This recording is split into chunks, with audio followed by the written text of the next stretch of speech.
500년의 억불승유의 암흑기를 거친 한국 불교는 일제강점기라는 아주 혹독한 그런 시련을 겪었죠. 외색 불교의 침탈로 불교가 뿌리째 흔들릴 그 절체절명의 위기 속에서도 선지식들은 우리의 정통성을 지키고 불교의 증흥을 위해 뼈를 깎는 수행에 몰두해 왔습니다. 또한 빼앗긴 나라를 되찾기 위한 독립운동에도 참여했죠. 이러한 노력과 가르침 끝에 한국 불교는 현재까지도 우리 민족의 종교로 우뚝 자리를 지켜왔는데요. 오늘부터는 한국 불교, 나아가 한국인의 정신사에 아주 큰 영향을 끼친 큰 스님들의 이야기로 불교의 진면목을 다시 한번 찾아보는 시간으로 꾸며갈까 합니다. 자, 오늘 첫 번째로 아련할 선지식은 근현대 한국 불교의 초석을 놓은 분이시죠. 바로 경허 성우 큰 스님입니다. 경허 성우 큰 스님은 한국 근대선의 중흥조죠. 승풍진작과 깨달음을 만행으로 회항한 근세 최고의 고승이십니다. 큰 스님은 1846년에 어려서 선친을 잃고 의왕 청계사에서 개허 스님을 은사로 9살에 출가를 했습니다. 아주 어린 나이에 출가했죠. 하남 스님께서 쓰신 그 선사 경허화상 행장에 따르면 나이는 어리지만 뜻은 큰 사람 못지 않았고 비록 고달픈 환경이라도 피곤하거나 싫어하는 마음 없이 나무하고 물깃고 밥을 지으면서 은사 스님을 잘 모셨다고 쓰여 있습니다. 출가한 후에 14살 때에 청계사에 머물던 선비로부터 그때 천자문을 처음 배웠는데요. 뒷날 반드시 큰 그릇이 되어서 모든 사람을 제도할 거라는 그런 칭찬을 들으면서 공부를 했습니다. 아주 총명하셨던 모양이에요. 은사 스님 소개로 그 동학사 강원, 그러니까 옛날에는, 지금은 비구니 강원인데요, 동학사가 옛날에는 그 비구 스님들이 머물고 계셨습니다. 그래서 은사 스님의 소개로 동학사 강원에서 만화 보선 스님 밑에서 공부를 했습니다. 그리고 얼마나 공부를 많이 하시고 또 총명했는지 23살에 동학사 강원에서 그 제자들을 가르쳤습니다. 지도를 했어요. 그렇게 해가지고 이제 이름이 나기 시작했습니다. 교학으로 명성을 얻게 된 거죠. 그러던 그 교학승이었던 스님이 경허 큰 스님께서 참선 수행자의 길에 들어선 사건이 있었어요. 뭐냐면 은사 스님, 그러니까 동학사에 이렇게 보내주었던 그 은사 스님이 환속을 했는데 어느 여름날 그 환속한 은사 스님, 그러니까 개허 스님, 그때는 이제 환속해서 거사라고 했겠죠. 그 거사님을 만나기 위해서 길을 떠나게 되었는데 어느 날 이렇게 날이 너무 어두컴컴해져서 마을에 들어가서 하룻밤 좀 그 쉬었다 갈 수 있게 그 청하는 그런 일이 있었는데 경허 스님께서 들어갔던 그 마을이 하필이면 전염병이 엄청 도는 그런 마을이었어요. 그래서 하룻밤을 묵으려고 청하니까 그 누구도 이 스님을 받아주지 않았던 겁니다. 오히려 이렇게 얘기를 하는 거예요. 아니, 전염병이 돌고 돌아서 이 서 있는 사람도, 멀쩡하게 서 있는 사람도 죽는 판인데 어떤 사람이기에 이렇게 사람들이 죽어나가는 곳에 들어왔냐고 이런 얘기를 해요. 그 얘기를 듣고 스님이 딱 충격을 받습니다. 아, 죽음이라는 게 뭘까? 그리고 이 전염병 앞에, 죽음 앞에 누구도 자유로울 수가 없구나, 이런 생각을 하게 됩니다. 그리고 나서 나중에 동학사로 돌아온 스님은 그 가르치던 학인들을 다 돌려보내고 딱 들어앉아가지고 금생에 차라리 내가 바보가 될지언정 더 이상 이렇게 문자에 구속되지 않고 도를 찾아서 삼계를 벗어나겠다, 이런 원력을 딱 세우고 이 정진에 들어갑니다. 큰 스님은 사람 몸 받아서 불법을 배우지 않으면 언제 또다시 공부할 인연을 만날지 모른다는 그런 절박한 마음으로 정진을 했는데요. 그러면서 이제 문을 딱 폐쇄를 합니다. 문을 딱 폐쇄하고 그 글도 딱 내려놓고, 그러니까 문을 전부 다 폐쇄시켰다고 그래요. 여기서 말하는 문은 그 우리가 말하는 그 열고 닫는 문, 그리고 또 문자를 또 문이라고도 하잖아요. 그럴 문자를 써서, 그러니까 이 두 개의 문을 모두 다 그 폐쇄시키고 또 송곳으로 허벅지를 찌르고 칼을 이 턱 밑에 딱 놓고 괴어놓고 치열하게 정진했대요. 그러니까 졸면은 칼에 찔리겠죠. 얼마나 무섭게 정진을 하셨는지 모릅니다. 이렇게 3개월간 화두와 겨루던 어느 날 어찌 소가 되어도 콧구멍 뚫을 곳이 없다고 이르지 않는고라는 말을 듣고 깨달음을 얻게 됩니다. 스님은 백천가지 법문과 헤아릴 수 없는 묘한 이치가 당장에 이렇게 얼음 녹듯이 기와가 깨지듯이 했다고 그때를 이제 회상을 합니다. 이때가 1879년 동짓달 보름께였다고 하는데요. 이듬해 그러니까 1880년 속가 친형도 스님이었어요. 그 친형이 바로 태허 스님이셨는데 태허 스님이 주지로 계셨던 서산 연암산 천장암으로 주석처를 옮기고 그러니까 동학사에서 천장암으로 가셔서 거기서 다시 아주 뭐랄까요? 그 누구도 깨트릴 수 없는 그런 정진에 들어갑니다. 이 방이 한 평도 안 됐대요. 아주 작은 방에 방문을 딱 걸어 잠그고 공양도 방 안에서 하고 대소변도 심지어는 방에서 해결할 정도로 안 나가셨대요. 그리고 누더기 한 벌 걸치고 이제 씻지도 않고 그러니까 그 안이 어떻겠어요. 뭐 상상해 보십시오. 그 조그만 방에서 막 이가 들끓고 또 몸은 삐쩍 말라서 수척해지고 그랬는데도 스님은 아랑곳하지 않고 그곳에서 정진에 아주 몰두를 하셨던 거죠. 그야말로 스스로 딱 자기 안을 가두어서 무문관을 만들어 버린 겁니다. 그렇게 해서 1881년 6월에 그러니까 세수로서는 36살 되던 해에 그때 깨달음을 오도송으로 읊었습니다. 뭐라고 하셨냐? 그 오도송은 이렇습니다. 문득 콧구멍이 없다는 소리에 삼천 대천 세계가 내 집임을 깨달았네. 6월 연암산 아랫길에 일 없는 들사람 태평가를 부르네. 이런 오도송을 이렇게 읊으셨습니다. 스님은 이후에 20여 년간 그 호서지방, 저쪽 그 전라도 지방, 그러니까 충청도에서부터 쭉 밑으로 내려가게 되죠. 수덕사, 계심사, 문수사, 마곡사, 태고사, 갑사, 법주사 등을 돌아서 선풍을 일으키고 그러면서 많은 제자들을 이제 키우게 됩니다. 몸을 낮추고 있던 조선 불교가 바로 스님으로 인해서 다시 도약을 시작을 하게 된 거죠. 숱한 기행과 일화를 남긴 것도 바로 이때인데요. 뭐 예를 들면 제가 이따 나중에 자세히 설명을 해드리겠지만 어머니를 위해서 법회에서 벌거숭을 몸을 보인 사건도 있었고 문둥병 여인을 또 그러니까 문둥병 여인이 막 온몸이 짓물렀을 거 아니에요? 그 여인과 보름간 침식을 같이 하면서 무예의 경지를 보인 것도 바로 이 무렵입니다. 천장암은 뭐 경허 스님이 해월, 수월, 망공 스님을 지도하면서 한국 불교의 동량을 만든 성지이기도 합니다. 스님께서 세수가 50을 넘어설 무렵에 외세 침탈로 조선은 언제 무너질지 몰랐어요. 그런데 스님은 거기에서 저쪽 경상도 저 남쪽으로 떠나게 됩니다. 1898년에 부산 범어사에 영남 최초로 선원을 개설하고 납자들을 지도를 했습니다. 이듬해에는 해인사 조실로 추대되기도 하셨습니다.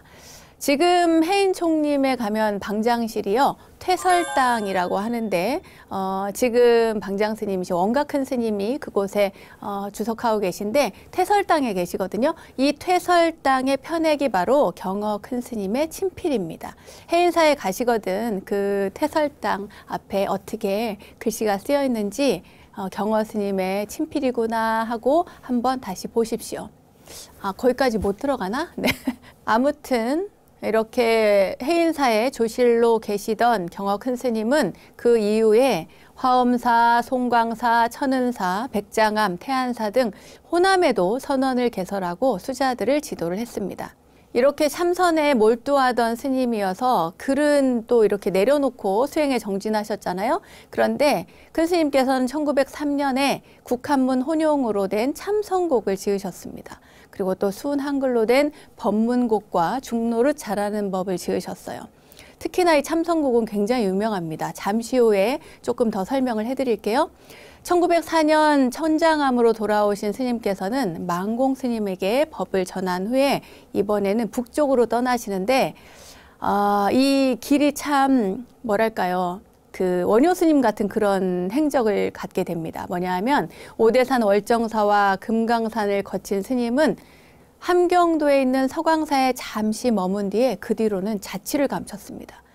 그런데 이 이후에 스님으로서 사시지 않으시고 박난주라는 이름으로 머리를 기르고 승복을 벗고 그 유생의 모습으로 독립운동가인 김탁이라는 사람 집에서 서당을 열어서 아이들을 가르쳤습니다. 아이들을 가르친 이유는 그 조선의 미래를, 이 땅의 미래를 기약하기 위해서라고 합니다. 스님께서는 1912년 4월 25일에 갑산 웅이방 도화동 서재에서 입적을 하셨는데요. 이 풀 뽑는 학동들을 보다가 자리에 누운 다음 날 해 뜰 무렵에 임종계를 딱 쓰시고 원상을 다 그린 다음에 원적에 드셨다고 합니다. 스님의 임종계는 이렇습니다. 마음달이 외로이 둥글게 빛나니 빛이 만상을 삼켰도다. 빛과 경계를 함께 잊으니 다시 이것이 무엇인고. 저는 오도송보다 이 임종계가 더 이렇게 와닿는 것 같습니다. 심월고원입니다. 마음달이 외로이 둥글게 빛난다고 하셨어요. 그리고 빛이 만상, 이 세상의 모든 만물의 상을 다 삼켰대요. 빛과 경계를 함께 잊으니 광경구망입니다. 그러면 다시 이것이 무엇인가? 복시하물이라고 이렇게 임종계를 남기셨습니다. 뭔가 이렇게 그 경계에 우리가 이르지는 못했지만, 그 경지에 이르지는 못했지만 이렇게 뭔가 마음에 딱 와닿는 그런 임종계가 아닌가 그런 생각이 듭니다. 이러한 경어 큰 스님께서는요, 치문, 해월, 수월, 망공, 하남 스님 등 아주 많은 그런 걸출한 제자들을 길러내셨고요. 그 법맥은 지금도 면면이 계승되어 오고 있습니다. 후학들이 한국 불교를 꽃피운 것도 바로 이러한 경어 성우 큰 스님이라는 이러한 대선지식이 있었기에 가능했던 것이 아닌가 싶습니다. 아까 제가 설명해 드린다고 했죠. 참선곡, 경어 큰 스님의 참선곡의 그 일부분만 한번 읽어 드릴게요. 아주 긴데 그 일부분을 소개를 해 드리겠습니다. 호련히 생각하니 도시 몽중이로다. 천만고 영웅 호걸 북망산 무덤이요. 부기문장 쓸데없다 황청객을 면할 소냐. 오라 나의 몸이 풀끝에 있으리요. 바람 속의 등불이라. 삼계 대사 부처님이 정령이 이르사대 마음 깨쳐 성불하여 생사윤에 영단하고 불생불멸 저 국토의 상나가정 무의도를 사람마다 다 할 줄로 팔만장교 유전이라 사람 되어 못 닦으면 다시 공부 어려우니 놔두어서 닦아보세. 닦는 길을 말하려면 허다히 많건만은 대강 추려 적어보세. 그리고 그 뒤에도 쭉 이야기가 나옵니다. 이 참선곡을 예전에는 스님들이 다 이렇게 외웠어요. 외워가지고 또 아침에 도량석 할 때 하기도 하고, 그리고 또 그냥 좋아서 읽기도 하고, 이렇게 산에 올랐다가 그 높은 산에서 청산을 이렇게 다 두루보고 그러면서 이 참선곡을 읽기도 했습니다. 어쨌든 이 참선곡이 바로 경어 큰 스님께서 지으신 것입니다. 지금까지 경어 큰 스님의 행장에 대해서 자세히 설명을 해드렸다면요. 지금부터는 경어 큰 스님의 일화에 대해서 소개를 해드리겠습니다. 아마 많이 들어보셨을 건데요. 재미있는 이야기들, 또 유명한 이야기들 가운데에서 뽑아서 소개를 해드리겠습니다.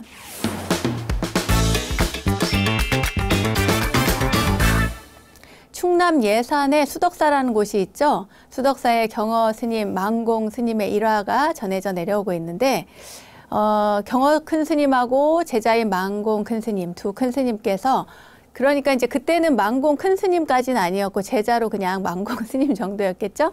탁발을 나가게 됐습니다. 하루 종일 이 동네 저 동네 다니면서 탁발을 하니까 망공 스님이 맨 바랑에는 곡식이 가득 차기 시작했습니다.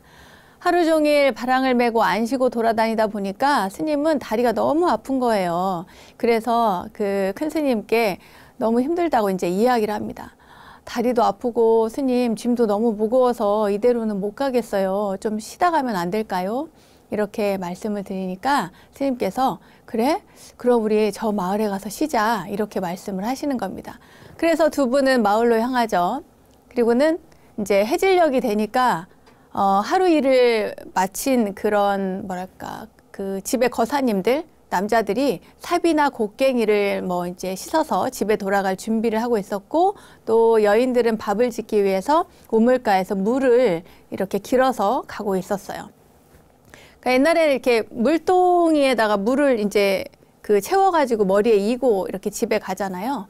이 광경을 본 만공 스님이, 스님 저기 우물가에 가서 물도 마시고 이제 쉬면 되겠네요, 이렇게 이야기를 했나 봐요.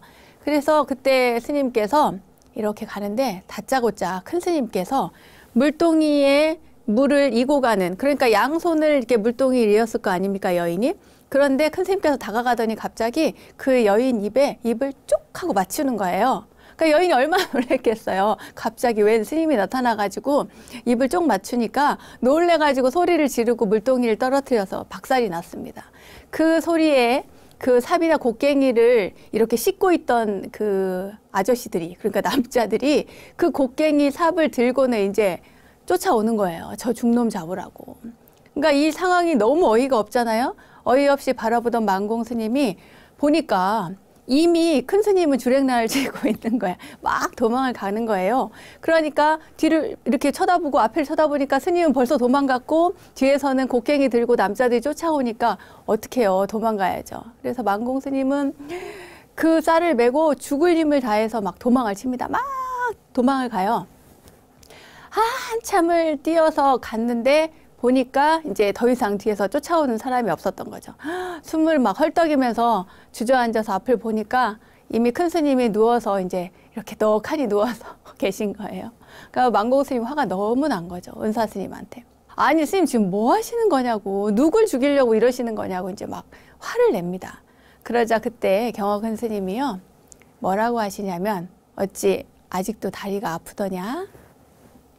아직도 그 바랑이 무겁더냐? 이렇게 말씀을 하시는 거예요. 그 순간에 만공 스님이 이 세상의 모든 일이 다 마음의 장난이라는 사실을 깨달았다고 합니다. 아무리 그래도 너무 짓궂은 것 같긴 한데 아무튼 어쨌든 만공 스님은 그 일로 인해서 아주 큰 깨달음을 얻었다고 합니다.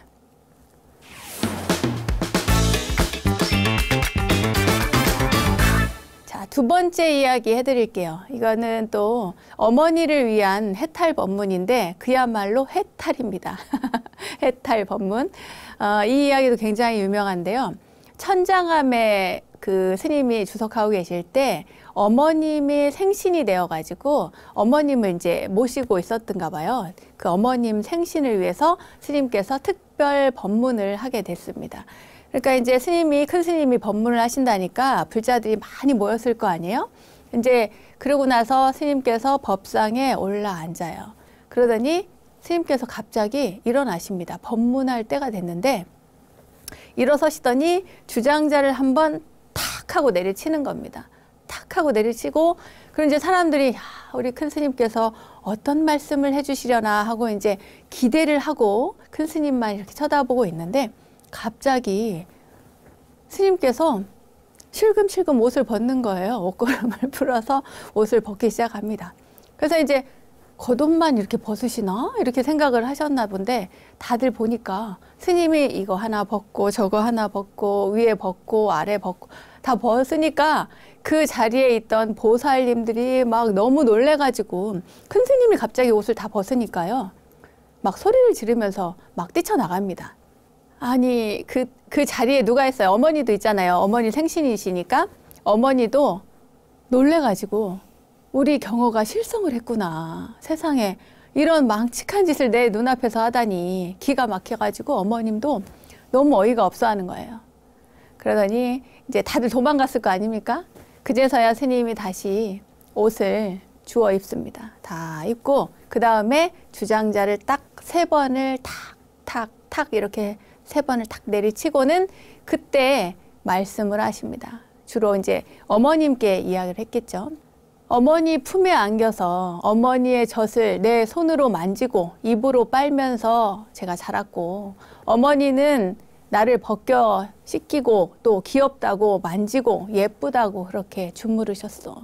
이제 세월이 흘러서 어머니는 늙고 나는 장성했으되 어머니와 자식 사이는 변함이 없음에도 어머니는 오늘 벌거벗은 내 몸을 보시고 망측하다 회개하다 이렇게 질겁을 하셨어. 내 몸을 벌거벗겨 씻고 만지던 어머니의 그 옛 마음은 어디로 가고 망측하다 회개하다 하고 변해버렸으니 바로 이것이 간사스러운 사람의 마음이요. 부모 자식 간에도 이러할진대 하물며 남남인 부부 사이며 친구 사이며 이웃 사이는 일러 무엇하리요. 마음이 변하기 전에는 입안의 것도 나누어 먹다가 마음 하나 변하면 원수가 된 이 이 마음을 닦지 아니하고 이 마음을 다스리지 아니하면 대중들은 독사가 되고 늑대가 되고 마귀가 될 것이요. 이렇게 큰 스님께서 말씀을 하셨습니다. 여러분 어떠십니까? 참 이러한 법문을 아무리 자식이지만 그리고 큰 스님이지만 어머니에게 잘 못할 것 같아요. 제가 출가자로서도 야, 어머니가 살아계셔서 어머니가 이렇게 늙은 어머니가 생신이 되어서 내가 어머니를 위해서 법문을 한다면 마음 잘 닦고 기도 열심히 하세요. 이렇게는 해도 이렇게 진짜 탁 와닿게 정신이 번쩍 들게 이런 법문은 이 큰 스님이 아니고서는 못할 것 같습니다. 이 이야기를 또 들으시고 또 시청하시는 여러분들 모두가 내 자식이 큰 스님이 되어서 나에게 일러주었다라고 생각하시고 그 심경으로 여러분 마음 닦는 공부를 하시면 여러분들 그 마음이 마음대로 안 돼요. 이런 말을 하는 횟수가 점점 줄어들지 않을까 싶습니다.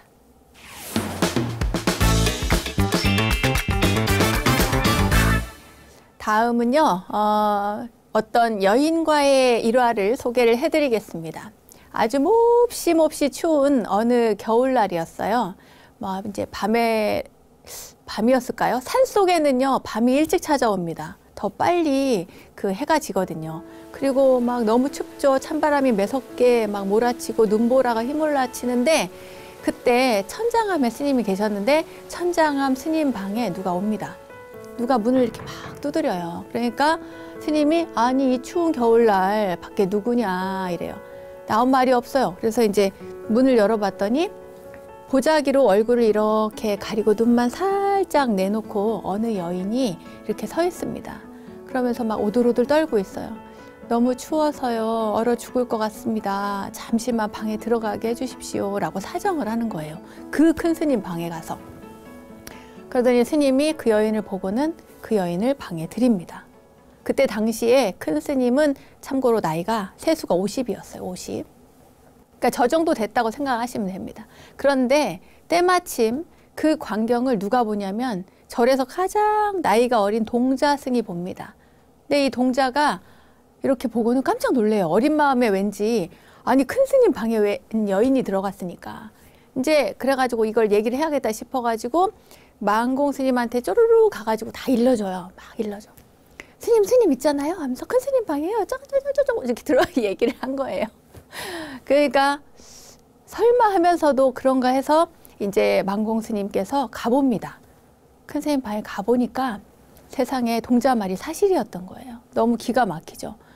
아니 그렇게 평소에 여자를 가까이 하지 말라고 말씀하셨던 그 스승님이 여인과 함께 한 방에서 잠도 자고 밥도 같이 먹고 그래요. 그리고는 뭐라고 하시냐면 그 누구도 방안을 기웃거리거나 이 방에 들어오려고 하면 가만두지 않겠다고 야단을 치신 거예요. 그러니까 얼마나 기가 막힙니까? 게다가 공양상을 차려서 갖다 주면 방문 앞에 놓고 그냥 돌아가라 그래요. 방 안에 들여놓지 말고 방 앞에 놓고 가라는 거예요.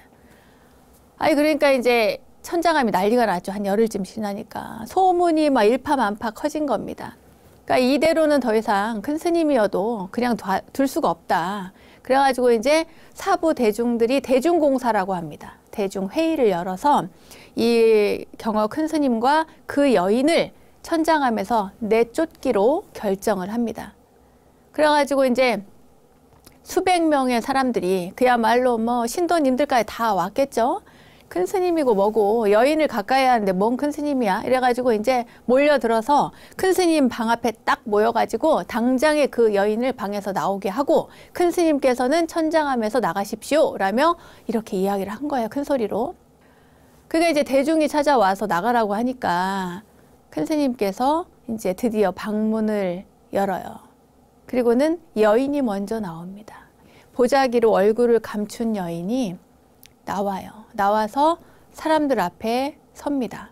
그리고는 이 여인이 잠시 후에 그 대중들이 막 다 그냥 씩씩거리면서 도대체 누구야 도대체 넌 누구야 이런 얼굴을 다 쳐다보고 있을 거 아니에요? 그 여인이 자신의 얼굴을 감싼 보자기를 서서히 벗깁니다. 그 보자기를 완전히 다 벗은 그 여인의 모습을 보고 다들 너무너무 놀란 거예요. 입을 다물지를 못합니다. 왜냐? 그 여인의 모습은 진짜 온 몸과 얼굴이 군데군데 다 썩어서 짓물러져 있었고 입은 옷에는 썩은 고름이 흘러서 덕지덕지 이렇게 묻어 있었고 손에는 손가락이 떨어져 나가고 없었고 그러니까 말하자면 이 여인은 사람들이 다 꺼려하는 심한 그 한센병, 문둥병 환자였던 거예요. 모든 사람들이 무시하고 천대하던 그 여인을 큰 스님께서 얼어 죽을까 봐 방에 들이고 그 짓무른 몸을 닦아주면서 밥을 먹여주고 한 겁니다. 그 이제 여인은 조용히 뒤돌아서서 방 안에 있는 큰 스님께 이제 절을 해요. 큰 절을 하고는 제가 죽어서도 이 은혜는 절대로 잊지 않겠습니다. 큰 스님 감사합니다 하면서 이제 대중이 보는 데서 눈물을 흘리면서 천장암을 떠나게 되죠. 이 광경을 지켜본 수많은 사람들이 얼마나 자기가 어리석은 생각을 했는가, 얼마나 생각이 잘못됐는가를 뉘우치게 됐죠. 그리고는 큰 스님께 잘못했다고 이제 사죄드리고 제발 부탁이니 이곳 천장암에서 더 많은 가르침을 주십시오 하고 간청을 드렸습니다. 그런데 스님께서 다시 방문을 열고 나와서 하시는 말씀이 인연 없는 중생은 100년을 함께 살아도 아무 소용이 없다. 이렇게 말씀하시고선 천장암을 떠나셨습니다. 옛날에 부처님께서도 인연 없는 중생은 제도를 못한다고 하셨어요. 그러니까 불연이 얼마나 중요한지, 인연을 맺는다는 것이 얼마나 소중한 것인지. 우리 절에 가면요, 항상 지혜로운 사람을 가까이 해라 그럽니다. 어리석은 사람을 가까이 하라고 하지 않습니다. 이게 굉장히 쉬운 얘기인 것 같지만 우리는 살면서 그걸 아주 대수롭지 않게 생각을 합니다. 좋은 인연을 짓는 게 얼마나 중요한 것인지 이 이야기를 통해서 알 수 있습니다. 자, 나는 과연 인연 있는 중생인가?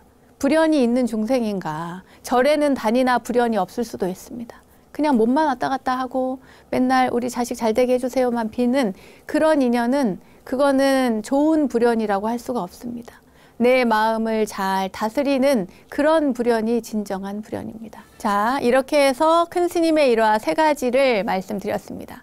그런데 빼놓을 수 없는 일화가 또 있습니다. 굉장히 많은데 그 가운데 이제 스님들 사이에서는 저는 제가 들었을 때 가장 뭐랄까 어린 마음에 되게 놀라웠던 게 옛날에 독사 이야기가 가장 놀라웠어요. 왠지 자비심이 있으면 문둥병 환자랑도 있을 수 있을 것만 같고 뭐랄까 기행이지만 어머님을 깨우치게 하기 위해서 옷을 벗을 수도 있을 것 같지만 이 독사 이야기는 좀 너무 무섭다. 이건 과연 가능할까라는 생각이 드는데요. 이 이야기를 해드리겠습니다.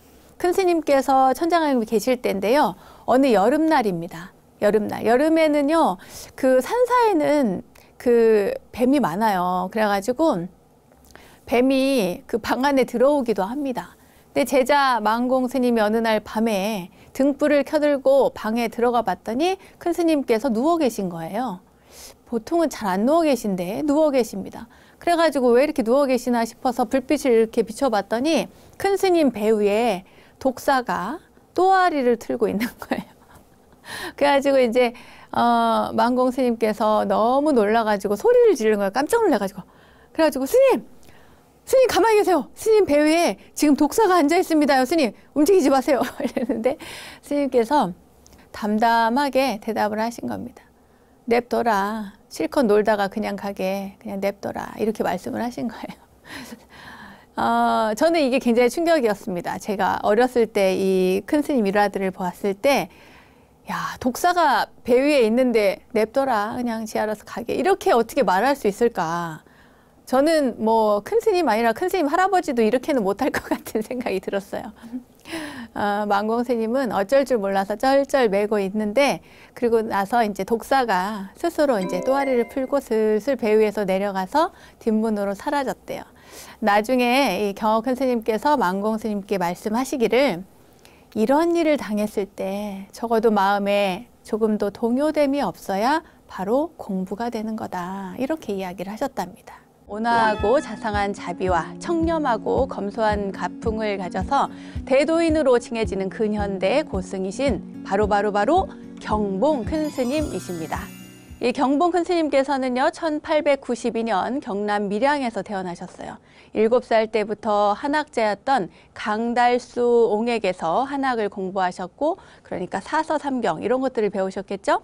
15살 되던 때에 그때 모친상을 당합니다. 어머니가 돌아가셔요. 그래서 굉장히 슬퍼하다가 그 이듬해 16살 때 출가를 결심해서 저기 양산 통도사로 출가를 하십니다. 1907년 6월에 통도사에 성애 스님을 은사로 출가를 하시고 청호화상을 계사로 삼위계를 받으셨습니다. 이때 처음 받은 법명이 뭐냐면 정석입니다. 정석 스님. 그러니까 경봉이라고 하는 우리에게 익숙한 그 이름은 바로 호입니다. 호. 그러니까 경봉 정석 스님 이렇게 여러분들이 이해하시면 되겠습니다. 1912년 4월에 다시 해담 스님, 그러니까 해담 율사로부터 비구계와 보살계를 받고 통도사 강원에 입학을 하는데요. 하루는 이렇게 경전을 보다가 이렇게 마음에 탁 와닿는 그런 글귀가 있었습니다. 뭐냐면 종일 수타보요 자모 반전분이라 라는 글귀를 보게 된 거예요. 이게 뭐냐면 종일토록 남의 보배를 헤아려 봐야 자신의 목숨 반푼어치도 없다 이 말입니다. 이 구절은 사실은 많이들 인용을 합니다. 예를 들어서 그 부처님 당시에도 나오는 이야기인데요. 부유한 사람이 있어요. 그런데 부잣집에 그 밑에서 일을 하는 사람이 있습니다. 장사 상인이어서 돈을 많이 거두어 드리는데 그 집에서 일하는 사람이 그 돈을 매일 헤아려요. 헤아려서 갖다가 줍니다. 주인에게. 주는데 그때 부처님 무슨 얘기를 하냐면 그 사람은 하루 종일 그 많은 돈을 헤아리지만 그 돈은 그 사람의 것이 아니라는 얘기를 합니다. 비유를 한 거예요. 그러니까 종일 그 남이 이렇게 써놓은 얘기들을 막 좋네 좋네 훌륭하네 이렇게 읽어봐야 자기 마음 한번 다스리지 못하면 의미가 없다는 얘기를 하신 거예요. 그와 마찬가지로 이 경봉 큰 스님께서도 공부를 하다가 종일토록 남의 보배를 헤아려 봐야 자신의 몫은 반푼어치도 없다. 이 구절을 보고 충격을 받았던 겁니다. 아, 내가 이렇게 경전에 나온 그 글귀만 봐서 될 일이 아니라 직접 내 마음을 닦는 수행을 해야겠다. 이렇게 생각을 하고 그 뒤에 참선을 하러 떠납니다. 어디로 가냐면 내원사에 당시 계시던 해월선사를 찾아갑니다. 그리고 가서는 해월선사께 법을 물었는데 마음속에 의문이 풀리지 않는 거예요. 물어봤으면 딱 대답을 해주셨을 텐데 그 대답이 뭔가 석연치 않았던 거죠. 제 생각에는 해월 큰 스님에게 문제가 있었던 것이 아니라 경봉 큰 스님이 아직 마음이 닦아져 있지 않았기 때문에 그것을 온전히 그 당시에는 학인이니까 강원에서 공부하는 학이니까 그러겠죠? 이해를 하지 못했던 것 같습니다. 그래서 그 다음에 선방에 가서 정진을 열심히 해야겠다 이렇게 생각하고 다시 정진을 하러 떠납니다. 이번에는 어디로 가느냐? 바로 해인사로 갑니다. 해인사로 가서 참선에 몰두를 합니다. 열심히 정진을 하시고요. 그 이후에는 북쪽으로 갑니다. 금강산 마하연의 선원에서 공부를 하시고 또 함경도 서광사 선원에서도 공부를 하시고 이렇게 이름난 선원을 쭉 찾아다니면서 열심히 정진을 하십니다. 그런 다음에 다시 남쪽으로 내려옵니다. 남쪽으로 내려와서 김천 직지사에서 만봉 스님을 만나서 그때 이렇게 대화를 하시거든요. 선문답을 하시고 나서 더욱더 신심이 막 난 거예요. 야, 내가 더 정지를 열심히 하리라, 이런 각오로 다시 통도사 극락암으로 옮겨와서 3개월 동안 장자불화를 하십니다. 장자불화가 뭔지 여러분 아시죠?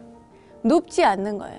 눕지 않고 오로지 앉아서 정진을 계속 하시는 겁니다. 제가 예전에 어떤 큰 스님께서 장자불화 하신다 그래가지고 그러신가 하고 이제 인사를 드리고 어느 날 그 방을 청소를 한다고 문을 열게 됐어요. 스님이 잠시 이렇게 그 포행을 산책 나가신 틈에. 그래서 거기 보살님하고 청소를 하려고 그 스님 방을 문을 열었다가 깜짝 놀랐어요. 왜냐? 잘래야 잘 수가 없습니다. 다리를 뻗을 수가 없어. 벽, 그리고 바로 돌리면 벽이에요. 청소할 거리도 없는 거죠. 그러니까 누울 수가 없는 공간을 만들어 놓고, 그리고 거기에서 장자불화를 하는 겁니다. 거기에서 지치면 겨우 의지할 것이 등에 있는, 바로 등 뒤에 있는 벽이었던 거죠. 경허 스님 할 때 그때 어떻게 하셨다고 그랬어요? 여기 턱 밑에다가 칼을 놓고 수행을 하셨다고 하잖아요. 아무튼 본인이 할 수 있는 최선의 노력을 하신 겁니다. 큰 스님들께서는.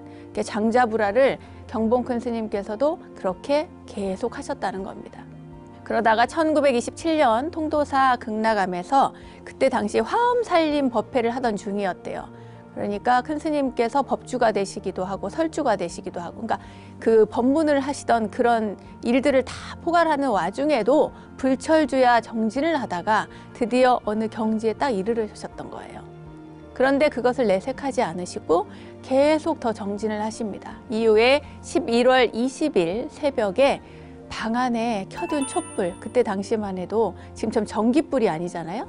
촛불 켜놓고 정진하는데 방 안에 그 흔들리는 촛불 하나를 딱 보고 화두가 타파되었다고 합니다. 그때 큰 스님께서 오도송을 읊으셨는데요. 이런 내용입니다. 아시방호 물물도 하니 목전 직견 주인누라 가가봉착 무의혹하니 우발화 광법계륜이라, 이렇게 말씀을 하셨어요. 이게 무슨 뜻이냐면, 아시방호 물물도 내가 나를 온갖 것에서 찾다가 목전 직견 주인누라, 눈앞에서 바로 딱 주인공을 보았네. 가가봉착 무의혹하니, 하하 웃고 만나 의혹이 없어지니 우발화 광법계륜이라, 우담바라 꽃 빛이 법계에 흐르네 라는 오도송을 읊으셨습니다. 뭔가 이렇게 와닿는 게 있으신가요? 잘 와닿지 않는다고 고개를 절레절레 흔드시는 분도 계시네요. 이러한 오도송을 스님께서는 읊으시고 그 다음부터는 무엇을 하시냐? 제방의 대덕 스님들과 교류하면서 선풍을 진작시키는 데 노력을 하십니다. 하남 스님, 용성 스님, 동상 스님, 효봉 스님, 그리고 전강 스님, 이런 당대 대선지식들과 교류하면서 선풍을 진작시키고 교화하는 데 아주 힘쓰시고요. 특히나 후학양성에 남다른 관심을 보이셨습니다. 1935년에는 통도사의 주지로서 또 취임을 하셨어요.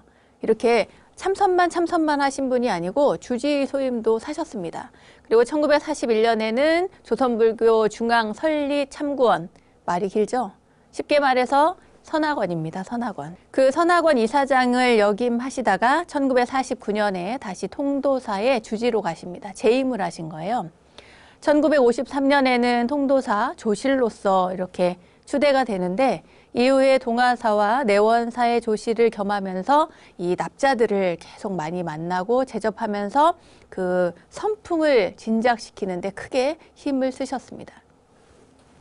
큰 스님은 언제나 온화하고 자상하고 이렇게 친절하게 학인들에게 공부를 가르쳤나 봐요. 그리고 극락암에 계셔서는요, 삼소굴에 거처하시면서 만년에 이르기까지 아주 소박하고 또 검소한 그런 생활을 하신 것으로 알려져 있습니다. 1967년에는 서울 탑골공원에 만해 한용운 스님의 만해선사 기념비를 세우셨고요. 그리고 경봉장학회를 설립해서 인재를 키우기 위해서 또 원력을 세우셨습니다. 어려서 일찍 7살 때부터 그 한학을 하셨다 했잖아요. 그래서 그런지 한시 그리고 묵필에 아주 뛰어난 조회를 가지셨습니다. 스님께서는 그러니까 선지식으로서는 보기 드물게 67년 동안 글쎄 일기를 쓰셨다지 뭐예요. 그 일기를 남기셨습니다. 일지를. 생애 마지막 일기가 몸이 불편하실 때 쓴 글입니다. 뭐냐면 몸이 불편하신데 금일 자력 대편 이렇게 쓰신 거예요. 이게 무슨 말이냐면 금일 오늘 자력 스스로의 힘이 있으니 대편 크게 편하다. 몸이 불편하시던 분이 그 글을 쓰신 거예요. 야, 내가 힘이 있으니 오늘은 모든 게 편안하구나. 이렇게 쓰신 겁니다. 이 6글자를 이렇게 남기셨는데 읽는 이로 하여금 참 경건한 감동을 그렇게 줍니다. 우리가 왜 그 화장실 갔을 때 화장실에 절에 보면 해우소라고 쓰여 있잖아요. 사실은 이 해우소라는 말도 스님께서 경봉 큰 스님께서 창안하신 말씀입니다. 근심을 푸는 곳이라는 말로 깊은 어떤 선미가 담겨 있는 그런 말이죠. 이러한 스님이 열반에 드신 것은 1982년 7월 17일입니다. 문도들을 모아서 야반 삼경에 대문빗장을 만져보아라 라는 임종계를 남기시고 열반에 드셨습니다. 이 임종계를 한번 여러분 되새겨 보시기 바랍니다. 당시 세수 91세고요. 법납은 75세셨습니다.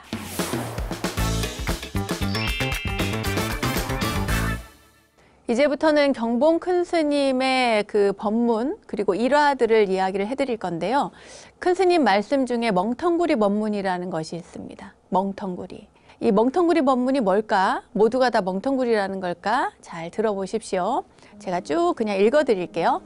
멍텅구리 멍텅구리 모두가 멍텅구리. 온 곳을 모르는 그 인간이 갈 곳을 어떻게 안단 말까?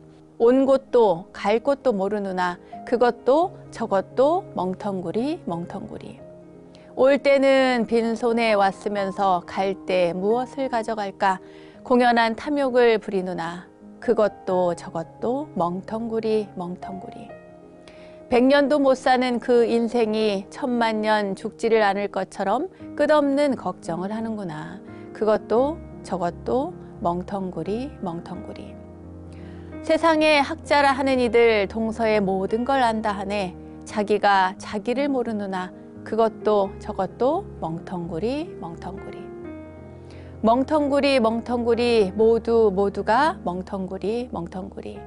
진공묘욕 못 간 그 인생이 어떻게 영생을 말하는가. 끝없는 윤회만 하는구나. 모두가 멍텅구리. 여기까지가 바로 멍텅구리 법문입니다. 사전에는 이 멍텅구리라는 말이요. 본디 바닷물고기 이름이래요. 이 멍텅구리가 굉장히 못생겼다는군요. 못생기고 굼뜨고 동작도 느려서 아무리 위급하고 막 그물이 이렇게 쳐져 있어도 벗어날 노력조차 안 하고 가만히 있는데요. 그래서 이 노력조차 할 줄 모르기 때문에 판단력이 약하고 시비를 제대로 모르는 사람을 가리킬 때 멍텅구리라고 한대요. 이 멍텅구리는 노래 가사처럼 지어진 말인데 통도사 극락암 호국선언에 주석하시던 경봉 큰 스님께서 살아생전에 하시던 법문 구절입니다. 가만히 생각해보면 이 말은 사람들의 어리석음을 빗대어서 풍자해서 하신 말씀인 것 같아요. 큰 스님은 생전에 한자로 멍텅구리를 명통구리라고 쓰기도 했습니다. 이게 무슨 말이냐면 밝을 명, 통할 통, 구할 구, 이익 이자예요. 그러니까 이익을 구하는 데만 밝게 통해 있다라는 뜻입니다. 이게 명통구리, 멍텅구리를 한자로 이렇게 쓰신 거예요. 네, 우리 스스로 한번 돌아봅시다. 우리가 이익을 구하는 데만 혹시 너무 밝아 있는 것은 아닌가. 이 세상 현대사회를 살아가면서 우리가 불자라고는 하지만 사실은 대부분이 다 이 명통구리가 아닌가, 그야말로 멍통구리가 아닌가 이런 생각을 해보시고 스스로를 돌아보고 나는 이익을 구하는 데만 밝은 그런 사람이 아니라 내 마음을 구하는 데도 밝은 그런 사람이 되었으면 좋겠습니다. 옛날이나 지금이나 귀에 쏙쏙 들어오는 알기 쉬운 법문을 하기는 참 쉽지가 않습니다. 제 입장에서 볼 때도 이렇게 법문을 전달을 잘 해야지라고 마음은 있는데 가끔은 뭐 또 실수하기도 하고요. 잘못된 지식을 전달하기도 하고 또 발음이 또 나빠지기도 하고 그렇습니다. 그래도 최선을 다해서 우리 시청자 여러분들이 불편함이 없도록 이제 하려고 애는 쓰고 있습니다. 아무튼 이렇게 정말 알기 쉽게 설법을 해주시는 스님을 만나기가 쉽지는 않습니다. 그런데 통도사 극락암의 경봉 큰 스님이 펼쳐주시는 설법은 진짜 귀에 쏙쏙 들어오는 알기 쉬운 명설법이셨고요. 또 큰 스님이 쓰신 글 또한 누가 보아도 단박에 이해할 수 있는 명문이었습니다. 예를 들어서 이런 법문이 있어요. 안이비설신의 육군에 대한 법문인데 사실 그렇게 안이비설신의 법문 이러면 굉장히 어렵게 느껴지잖아요. 그런데 큰 스님께서는 이렇게 말씀하십니다. 이 안이비설신이가 다 도둑이야. 눈, 귀, 코, 혀, 몸, 뜻 이것을 6 도둑이라 한다. 눈은 온갖 것을 다 보려고 해. 보기만 하는 것이 아니라 또 그냥 좋은 것도 나쁜 것도 보면 되는데 좋은 것을 보면 자기 물건으로 자기 것으로 만들려고 하는 욕심이 생기니까 바로 이 눈이 눈 도둑놈이라 한다. 맞는 말인 것 같죠, 여러분? 귀도 마찬가지라는 거예요. 귀로는 사람 소리, 물소리, 바람 소리 온갖 소리를 다 들으려고 한다. 코는 온갖 좋은 향기를 다 맡으려고 한다. 혀로는 온갖 맛있는 걸 다 맛보려고 한다. 몸은 또 어때요? 몸 도둑놈은 좋은 촉감, 좋은 옷 이런 걸 다 입고 가지려고 한다. 뜻도둑, 생각으로 한 것은 온갖 것을 다 시비 분별한다 이거예요. 그래서 다 도둑이라고 한다는 겁니다. 굉장히 명쾌하게 설명하시는 것 같아서 저도 여러분들께 이렇게 말씀드리면서 역시 큰 스님이시네 이런 생각이 들었습니다. 예전에 어떤 부인이 옷에 욕심이 되게 많았대요. 그래서 어디 외출할 때는 희한하게도 그 좋은 옷들을 욕심이 많으니까 이제 옷장에 옷이 많을 거 아니에요. 그런데 그 좋은 옷들을 안 입고 아주 허름한 옷, 낡은 옷, 더러운 옷을 입고 그리고 외출을 했대요. 옷장 안에는 좋은 옷을 쫙 걸어놓고 쌓아놓고요. 그 죽은 뒤에 이 보살님이 돌아가신 뒤에 옷장을 열어보니까 옷뿐만 아니고 버선, 그 옛날에 그 양말, 버선 이런 것들도 신지 않은 것들이 잔뜩 쌓여 있었다는군요. 살아있을 적에는 떨어진 옷, 해진 옷, 떨어진 양말, 버선 이런 것만 신고 아껴두었던 것을 죽은 뒤에는 누가 그것을 다 입었는지 알 수 없다. 참 어리석은 것은 인간의 탐욕이야. 이것들을 모두 도둑이라 하지만 그런데 또 잘 교화시키면 부처가 된다. 이렇게 큰 스님께서 말씀을 하셨습니다. 여러분 어떻습니까? 욕심을 부리는 사람이 물론 이제 가지고 소유하고 그것을 자기 것으로 만들어서 잘 활용을 하면 그나마 나은데 욕심만 부리고 쌓아놓고 또 더 챙기려고 하고 자기는 또 이제 그걸 아끼느라 허름한 것 그런 것들 챙겨 입죠. 이게 허름한 걸 입는다고 해서 검소한 건 아니에요. 그렇죠?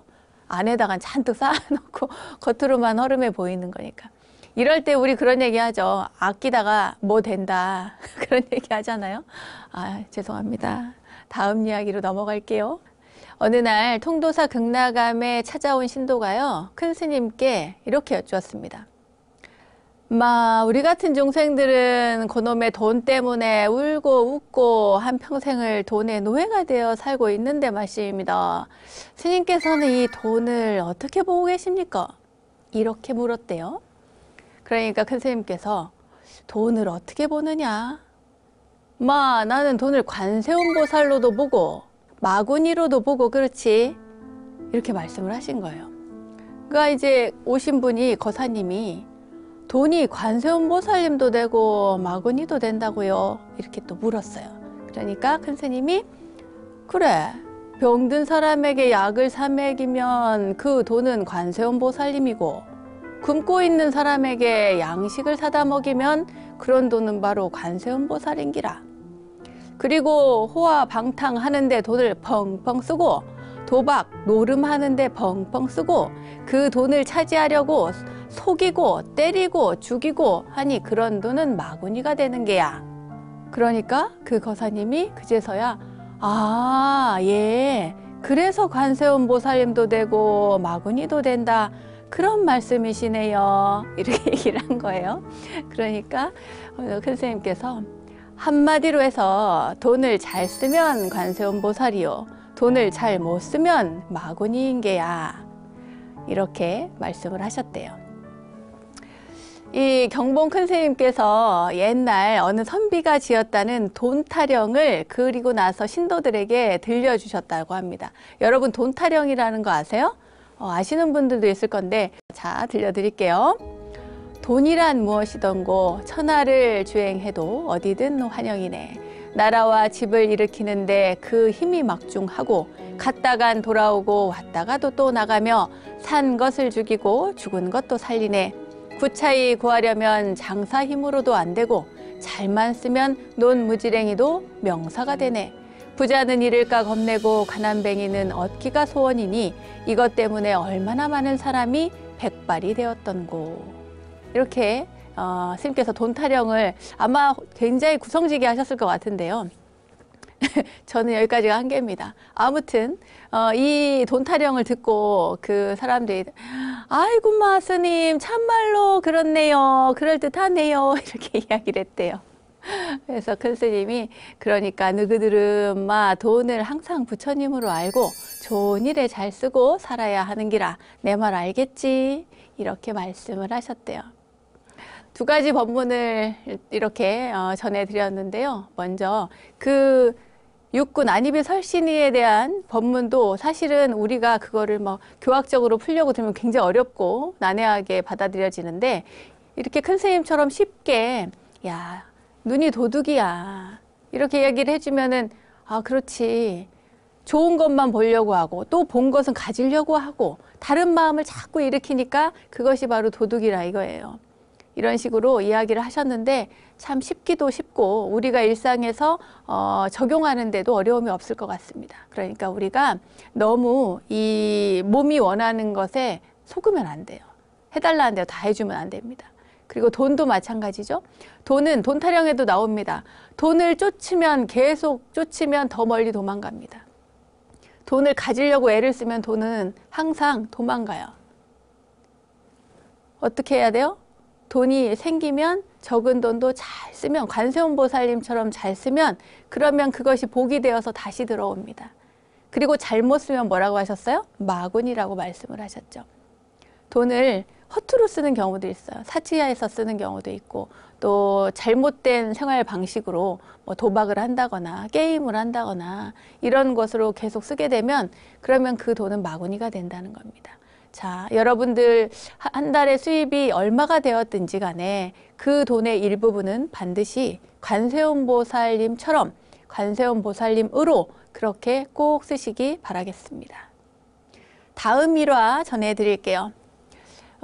우리 큰 스님께서요, 경봉 큰 스님께서 사실은 굉장한 구두쇠였다고 하네요. 좋게 말해서 검소하셨고 구두쇠란 표현이 좀 죄송합니다만 그 정도로 많이 아끼셨다고 하네요. 심지어 공양간에 두고서야 할 그런 고춧가루, 깨소금, 참기름 이런 것도 극락암 공양간에서는 당시에는 구경할 수가 없었대요.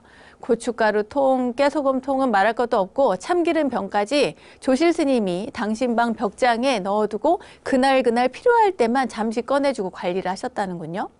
어느 날 통도사에 다른 산내 암자에 살던 비구니 스님들이 극락암에 큰 스님을 찾아뵈었다가 마침 점심 공양 때가 되어서 공양 준비를 하게 되었는데 아무리 찾아봐도 공양간에 고춧가루도 없어, 깨소금통도 없어, 참기름병도 없어, 아무것도 없는 거예요. 그래서 한 비구니 스님이 조실 스님께 가서 여쭈었죠. 스님요, 고춧가루 다 어디 있습니까? 이렇게 물으니까 큰 스님께서 갑자기 고춧가루 왜 있다. 너무 많이 치지 마라 이러면서 꺼내주셨다는 거예요. 그러고 나서 보니까 또 깨소금통도 없어요. 스님요, 깨소금통도 안 보이는데요. 이렇게 물으니까 그래 깨소금도 얘 있다. 좀만 쳐라. 이렇게 주셨다는 거예요. 그리고 참기름도 주고 참기름도 여기 있다. 한 방울만 더라. 이렇게 하고 주셨다는 거예요. 그래서 그 비구니 스님이 아이고 스님요 왜 이런 양념까지 조실 스님이 방 안에 다 놓고 쓰십니까? 공양간에 내놓고 쓰게 하셔야죠. 이렇게 하니까 큰 스님이 모르는 소리 하지 마라. 이 귀한 양념들을 저놈들한테 맡겨놨다가 큰일 난다. 일주일 동안 이 참기름병을 써라 이렇게 맡겨놨더니 글쎄 이틀 만에 다 먹어버렸다. 그래가지고 절 살림이 어찌 되겠노? 이제 이렇게 야단을 치셨대요. 그러시면서 경봉 큰 스님은 법상에 올라가서 어느 날 다음과 같은 이야기를 해주셨습니다. 예전에 일본에 조동종 사찰이 있는데 일본에 여러 이제 종파들이 있을 거 아니에요? 그 종파 중에 하나입니다. 조동종. 그 조동종 사찰에서 실제 있었던 일을 스님께서 이야기를 해주셨어요. 한 수자가 이렇게 보니까 살림을 보고 있는 원주 스님이 매일 밤에 몰래 나가서 아무도 모르게 뭔가를 혼자서 끓여 먹는 거예요. 그래가지고 수자가 이 사실을 이상하다 싶어서 그 조실 스님께 가서 일러 바쳤대요. 그러니까 조동종 사찰의 조실 스님이겠죠? 그러니까 그 얘기를 들은 그 사찰의 조실 스님이, 일본 스님이 몰래 밤에 이렇게 지켜보고 있으니까 과연 그 원주 스님이 한밤중에 몰래 일어나서 남몰래 뭔가를 끓여가지고 혼자 먹는 거예요. 그때 조실 스님이 딱 나타나서 너 혼자만 먹지 말고 나도 좀 먹어보자, 이렇게 이야기를 했다는 거예요. 그랬더니 원주 스님이 하는 수 없이 자기가 이제 먹던 거를 큰 스님께 조금 이렇게 드렸대요. 그래서 큰 스님이 그걸 먹으려고 이렇게 가까이 되니까 냄새가 너무 고약해서 먹을 수가 없었답니다. 아니 이게 도대체 뭐냐고, 어떤 음식이냐고 원주한테 물었더니 그제서야 원주 스님이 하시는 말씀이, 공양주들이 누룽지랑 밥풀을 아까운 줄 모르고 그냥 하수구에 흘려버려서 그걸 주워다가 제가 다시 끓여 먹는 겁니다. 이렇게 대답을 했다는 거예요. 이 밥풀 하나라도 귀하고 소중하고 무섭게 여겨서 그 원주 스님 그렇게 한 건데, 이 얘기를 이 큰 스님께서, 경봉 큰 스님께서 법문을 하시면서 이야기를 합니다. 그리고는 이 말씀을 하셔요. 옛날 선문의 규범 이야기를 하시면서, 한나채 쌀이 땅에 떨어져 있으면 나의 살점이 떨어진 것과 같이 여기고, 한 방울의 간장이 땅에 떨어지면 나의 핏방울이 떨어진 듯 생각하라. 이렇게 이른 것이야. 이렇게 말씀을 하셨다는 거예요. 이 가르침은 글쎄요, 별로 첨언할 건 없는데, 여러분들보다도 저에게 이 말씀을 전해드리는 저나 이렇게 출가한 스님들이 또는 공양간에서 일하시는 분들이 더 깊이 마음에 새겨야 될 것이 아닌가, 그런 생각이 듭니다. 경봉 스님 일화 조금 더 소개를 해드리겠습니다. 부부에게 깨달음을 주신 그런 일화가 있는데요. 법문을 해달라고 하니까 큰 스님께서 법문은 무슨, 아이는 몇인고? 이렇게 물었어요. 그러니까 그 거사가 얘 아들 하나 딸 하나 두었지요. 그러니까 큰 스님이 그래, 그럼 자네는 부인을 몇 번이나 업어주었는가? 하니까 거사님이 네? 아니 뭐 한 번도 업어준 기억은 없는데요. 이렇게 하니까 큰 스님이 아이를 낳은 일은 지옥과 천당을 왔다 갔다 하는 일이거늘 부인이 아이를 셋이나 낳아주었는데 한 번도 업어주지 않았다니 몹쓸 사람이구먼, 이렇게 이야기를 하셨대요. 그가 부인이 깔깔거리면서 혼자 웃었던 거 아니겠어요? 그러니까 큰 스님이 다시 부인에게 묻죠. 보살님에게. 그래, 그러면은 우리 보살은 몇 번이나 남편을 업어주었는가? 그렇게 물은 거예요. 그러니까 보살님이 저요? 저야 한 번도 업어주지 않았는데요? 그러니까 큰 스님이 에이고, 아니 아이 셋을 다 먹여 살린다고 남편이 얼마나 고생을 했는데 몹쓸 사람이구먼. 이렇게 말씀을 하셨대요. 저는 이 이야기가 굉장히 재밌었습니다. 이제 업어주고 안 업어주고를 떠나서 재미도 있고 또 생각해 보면은 가르침이 굉장히 커요. 우리가 살다 보면 주변에 고마운 사람이 참 많습니다. 그런데 가까운 사람이 더 고맙거든요. 그런데 잘 느끼지 못하고 설령 느꼈다 해도 그것을 표현을 잘 못합니다. 그냥 당연한 듯이 살고 그래요. 부부 사이도 마찬가지고 부모 자식 사이도 마찬가지고 그렇습니다. 뭐 업어주는 건 뭐 됐고요. 그냥 고마운 마음이라도 우리가 가끔씩 표현하면서 살면 참 좋을 것 같습니다. 그냥 이렇게 고마워 어느 날 문득 굉장히 생뚱맞죠? 그래도 한번 해보십시오. 기분이 좋아집니다. 저희 원불대 제작진을 대표해서 저도 여러분께 감사의 마음을 전하고 싶습니다. 여러분 늘 시청해 주시고 응원해 주셔서 감사드리고요. 그리고 저희 BBS 불교방송 다시 보기도 있고 또 동영상 채널 유튜브도 있잖아요. 뭐 여기저기 많습니다. 아무튼 여러분 뭐 다 찾아서 일일이 보진 않으셔도 일일이 봐주시면 더 감사하고 부끄러워라. 감사합니다. 마지막으로 한 가지 일화만 더 말씀드리겠습니다. 큰 스님께서 67년간 기록한 삼소굴 일지라는 게 있다고 제가 앞서서 말씀드렸죠. 사실 저도 글을 오랫동안 써왔고 지금도 쓰고 있는 사람이라서 그런지 이게 얼마나 힘든 일인가, 또 얼마나 꾸준한 일인가를 생각해 보면 굉장히 놀랍습니다. 큰 스님께서는 18살부터 85살, 그러니까 67년 동안 당신이 겪은 일들을 그날 이 삼소굴 일지에 세세히 기록을 하셨어요. 어느 날 큰 스님은 신도들이 찾아와서 당신의 수의를 만드는 것을 직접 목격을 하셨답니다. 사람들이 와서 내 수의를 만드는 모습을 보면 그 심경이 어떨까요? 그 심경을 기록해 두었는데 이렇게 말씀을 적어 놓고 계십니다. 오늘 내 수의를 짓기 위해 보살들과 비구니들이 와서 옷을 지었다. 의복이라도 수의라고 하니 대중들의 마음도 이상하게 섭섭한 감이 든다고 하고, 나도 생이 본래 거래 생멸이 없다고는 하지만 세상 인연이 다해가는 모양이니 무상의 감이 더욱 느껴진다. 금년 병오년에서 무진년을 계산하면 39년인데 그동안 내가 받은 부고가 무려 640여 명이구나. 이 많은 사람들이 다 어디로 갔는지 한 번 가고는 소식이 없구나. 옛 부처도 이렇게 가고 지금 부처도 이렇게 가니 오는 것이냐 가는 것이냐. 청사는 우뚝 섰고 녹수는 흘러가네. 어떤 것이 그르며 어떤 것이 옳은가. 찌찌찌찌 야반 삼경에 촛불 춤을 볼지어다. 이렇게 글을 남기셨다고 합니다. 금오선사는요, 금오 큰 스님은 1896년에 출생을 하셨습니다.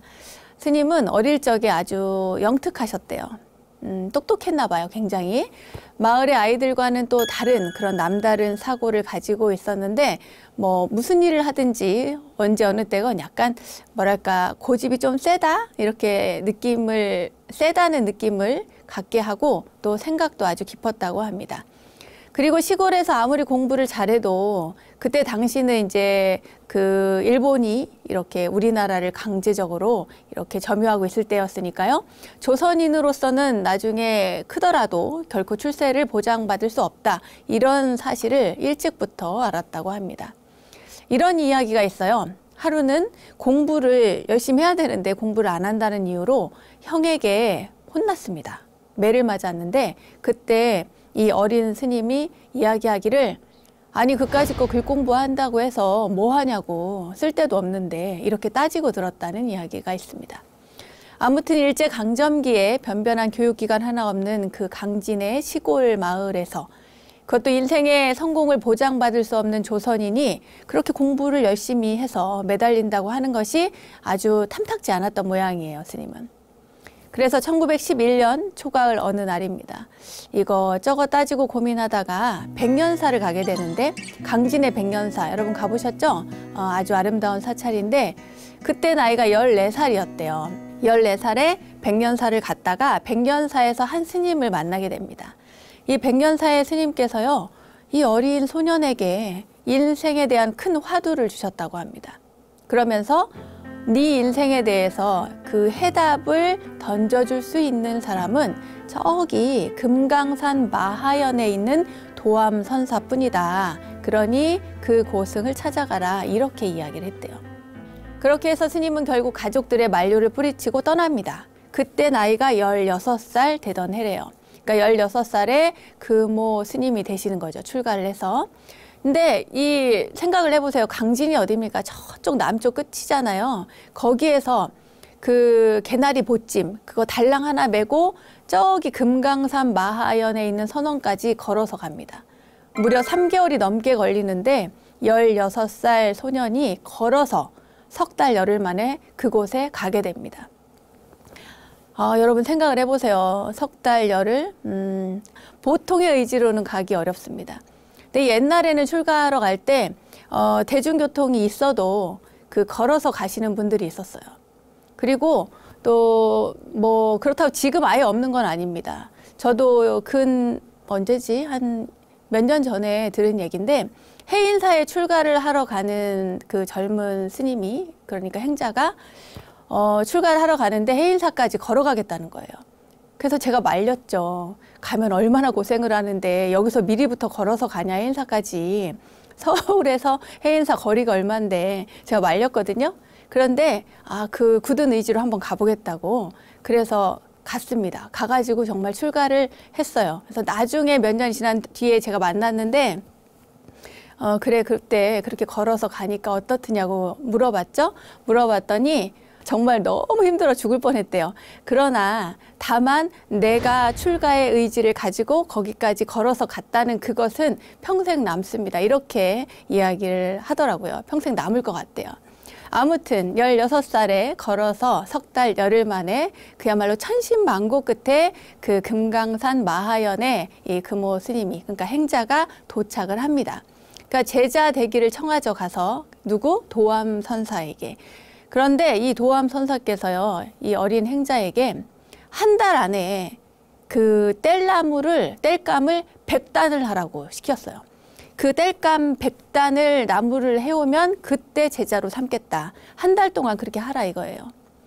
물론 금강산이니까 나무야 많았겠죠. 옛날에 나무야 많았겠지만 16살짜리 소년이 100단이라고 하는 나무를 하려면 그 나무 한 단이 엄청 크잖아요. 이렇게 조그만 거 한 단 하는 게 아니고 큰 나무단 한 단을 하는 거니까 삼삼구 적어도 하루에 3단 이상은 해야 되는 거예요. 이게 쉽지가 않습니다, 여러분.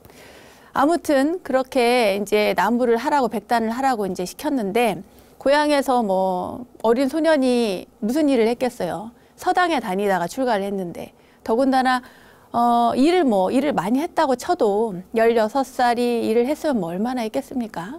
그래가지고 이 행자가 죽을 힘을 다해서 나무를 했어요. 정말 열심히 했습니다. 열심히 했는데 한 달이 다 되도록 했는데 69단밖에 못한 거예요. 그래가지고 보통은 저 같으면 이제 더는 못하겠다 하고 포기하고 갈 텐데 이 어린 그 금오 행자는 한 단만 더 해야지. 그래서 내가 70단을 채워놓고 가야지. 기왕에 쫓겨날 때 쫓겨나더라도 70단을 채워놓고 내가 나가야지. 이렇게 생각을 하고 오밤중에 나가가지고 나무를 하다가 발을 헛디뎌서 떨어졌어요. 그래가지고 겨우겨우 새벽녘에야 구조가 됐습니다. 그리고 나서 이제 다쳤으니까 그 절에서 마하연에서 몸을 추스린 뒤에 이제 자기를 안 받아줄 것 같으니까 이제 하직 인사를 하러 가죠. 그래서 이제 하직 인사를 하러 도암 스님께 가서 저는 이제 그만하고 가겠습니다. 100단을 못했으니 돌아가겠습니다. 이제 이렇게 이야기를 해요. 그러니까 도암 선사께서 어디를 가겠다는 거냐고 오히려 호통을 친 거예요. 왜냐하면 그 어린 행자에게서 성실함을 봤을 것이고 그리고 의지를 봤을 거예요. 보통은 69단 하고 아직 멀었는데 그만하고 갈래 이렇게 생각할 텐데 한 단만 더 해야지, 그 마음, 그 한 단만 더 해야지 하는 그런 곰 같은 그런 수행, 그 마음이 이 도암 선사를 감동시켰던 겁니다. 정말로 이렇게 해서요 이제 스님의 수행이 시작이 됩니다. 스승으로부터 이제 이목고라고 하는 화두를 받아서 수행 정진을 하시죠. 여러분 이목고 화두는 많이 들어보셨죠? 우리에게는 뭐 성철 큰 스님께서 이목고 화두를 많이 주시고 하셔가지고 유명한데 이 도암 선사께서도 금오 스님에게 이목고 화두를 주셨습니다. 그래서 그 화두를 가지고 10여 년 동안 열심히 정진을 하십니다. 그리고 28살 때 깨달음을 체험을 하게 되죠. 이게 첫 번째 깨달음의 체험인데 그 깨달음을 체험한 이후에 이 금오 스님은 떠납니다. 마하연을 떠나요. 그리고 나서 어디로 가느냐? 충남 예산에 있는 보덕사로 갑니다. 보덕사에 누가 계셨냐면요. 만공 큰 스님의 수제자인 보월 선사가 계셨어요. 근데 이 보월 스님이 워낙 특출나다 할까요? 뛰어나다 할까요? 불과 30대의 그 사찰의 조실로 있었어요. 조실 스님이 되셨어요. 그만큼 일찍 깨달음을 이렇게 체험했다는 의미겠죠. 보월 선사가 계시는 그 보덕사에 가서는 이제 인사를 드립니다. 그때 보월 선사께서 금오 스님을 딱 보고 어느 정도의 법기인지 어느 정도의 그릇인지 이미 수행의 경지는 어디인지 이걸 딱 알아보셨다는 거예요. 그래서 이제 거기서 모시고 같이 살게 되는데 이 보월선사께서 안타깝게도 일찍 입적을 하십니다. 불과 40살에 입적을 하게 돼요. 그러니까 이제 일찍 입적을 하시니까 금오선사가 보월 스님을 모시고 거기서 살았는데 스승이 입적을 하니까 물론 이제 만공 큰 스님 계시긴 하셨지만요. 그리고 이제 그곳에서 같이 있는 거는 어렵겠다 싶어서 떠나려고 하는데 그때 만공 큰 스님께서 붙잡으셨습니다. 왜 붙잡았냐면 보월선사께서 일찍 40살에 입적을 하셨잖아요. 그 입적하신 보월선사를 대신해서 금오 스님에게 전법계를 내려서 법제자로서 인가했다는 거예요. 법제자라는 게 뭡니까? 그냥 은사 상자는 그냥 스승과 제자 사제간인데 법제자라고 하면 깨달음을 이은 그런 제자라는 뜻이거든요. 그러니까 조금 다릅니다, 의미가. 그러니까 옛날에 해능 스님이 육조 해능 스님께서 도망갈 때 뭘 받고 도망가요? 바루와 가사를 받아갖고 가서 도망가잖아요. 그러니까 말하자면 법제자로서 인가한 것을 이야기할 때 그냥 물론 인가를 하는 게 아니고 당신께서 소지하고 있었던 것을 전해줍니다. 그것이 바루일 수도 있고 그것이 가사일 수도 있고 이렇게 무언가를 전해주면서 그럼으로써 법제자로서 인가를 한다 그래요. 그러니까 이제 말하자면 금오 스님은 보월선사, 입적하신 보월선사의 제자이면서 동시에 만공 스님께서 인정하신 법제자인 것이죠. 또 경허선사의 맞제자인 수월선사를 찾아서 저기 만주까지 찾아가서 한 1년 정도 모시면서 정진을 하셨다고 합니다. 이렇게 여기저기 찾아다니면서 다 수행을 하신 거예요. 이 금오 큰 스님은 지리산 칠부람에서 8명의 대중 정도가 모였을 때 그때 이런 이야기를 합니다. 뭐라고 하냐면 정진하다가 죽어도 좋다. 그런데 나만 그런 게 아니라 너희들도 그렇게 생각하고 그러한 각오로 수행해라. 거기서 끝나지 않습니다. 뭐냐면 서약을 받습니다. 직접 각자 내가 정진하다 죽어도 좋다라고 하는 서약을 직접 본인이 쓰고 그런 다음에 용맹정진에 들어가게 됩니다.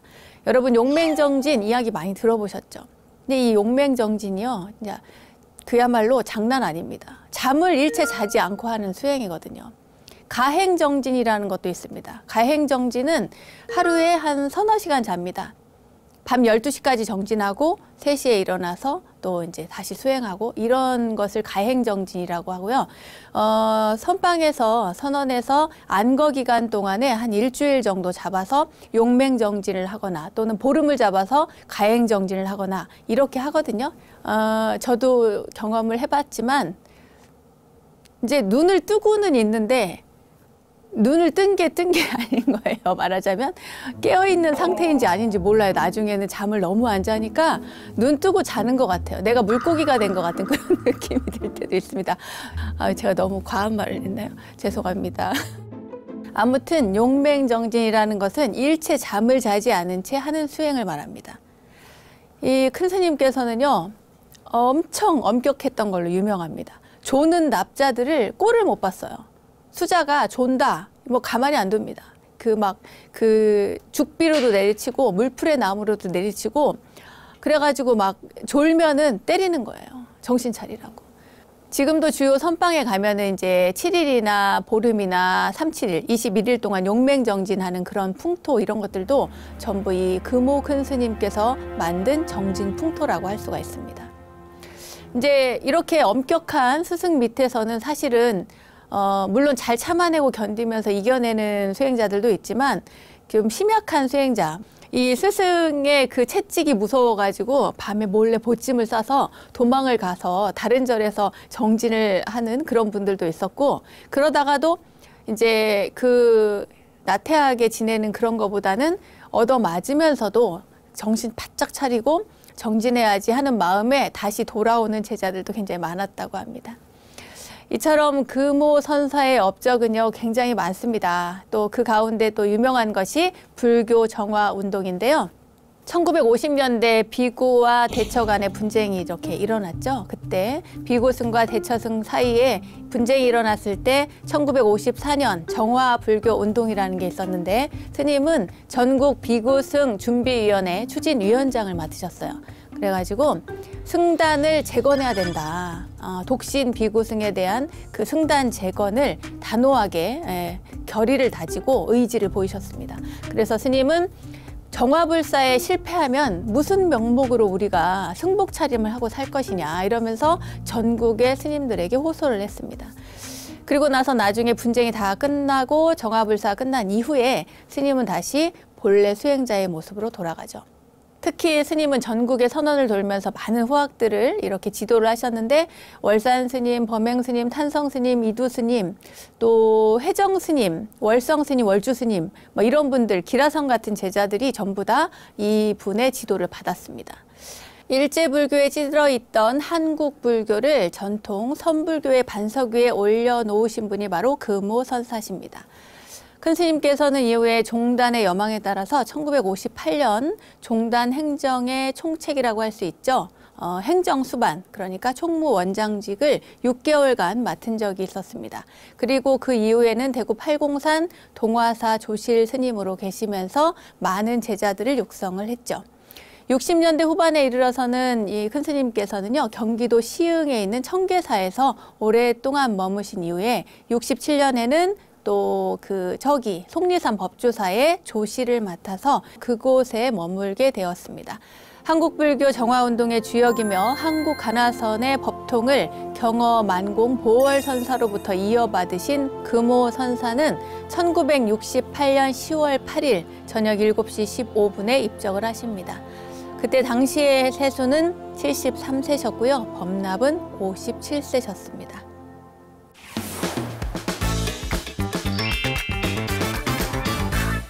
큰 스님의 일화에 대해서 조금 이야기를 해드릴게요. 이제부터 먼저 이제 특이한 태몽을 꾸셨다고 해요. 어머니께서요.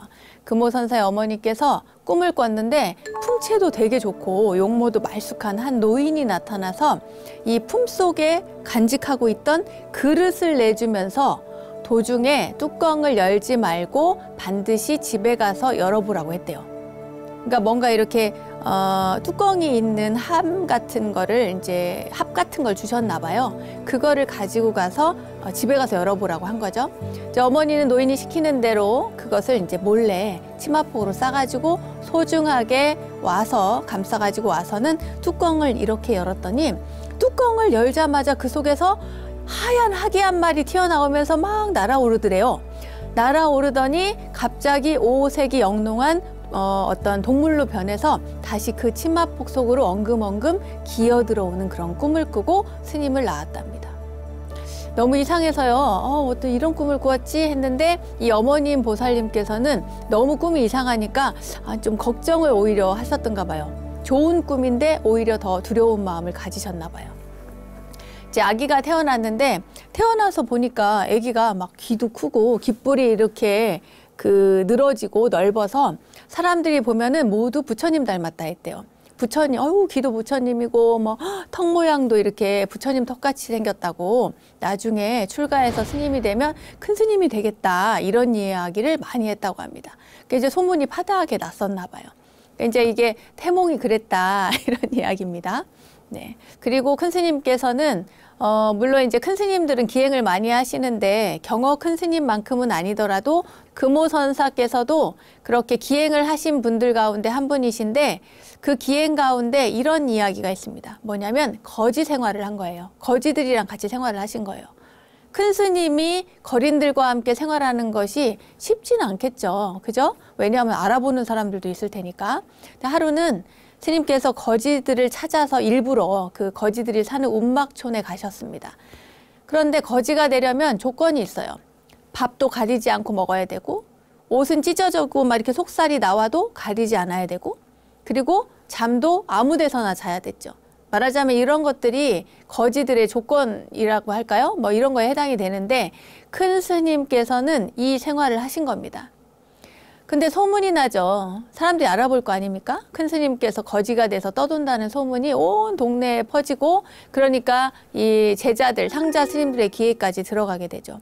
아니, 큰 스님께서 거지 생활이라니 하면서 이제 상자들이 이제 수소문해가지고 큰 스님을 찾아갑니다. 찾아가는데, 찾아가서는 아이고 스님, 저희들을 두고 이게 웬 고생이십니까? 저희가 잘 모시겠습니다. 어서 빨리 절로 가시죠 하는데, 큰 스님께서는 너희들 눈에 보기에는 내가 고생하는 것 같지만 나는 너무 편하다. 내 몸에 가진 것이라고는 아무것도 없다. 이 밥 빌어 먹는 깡통밖에 없으니까 누가 훔쳐갈 것도 없고, 또 밥을 얻어먹고 사니까 싸울 것도 없고, 나는 너무 편하니 너희들은 가거라. 이렇게 해서 돌려보냈다는 거예요.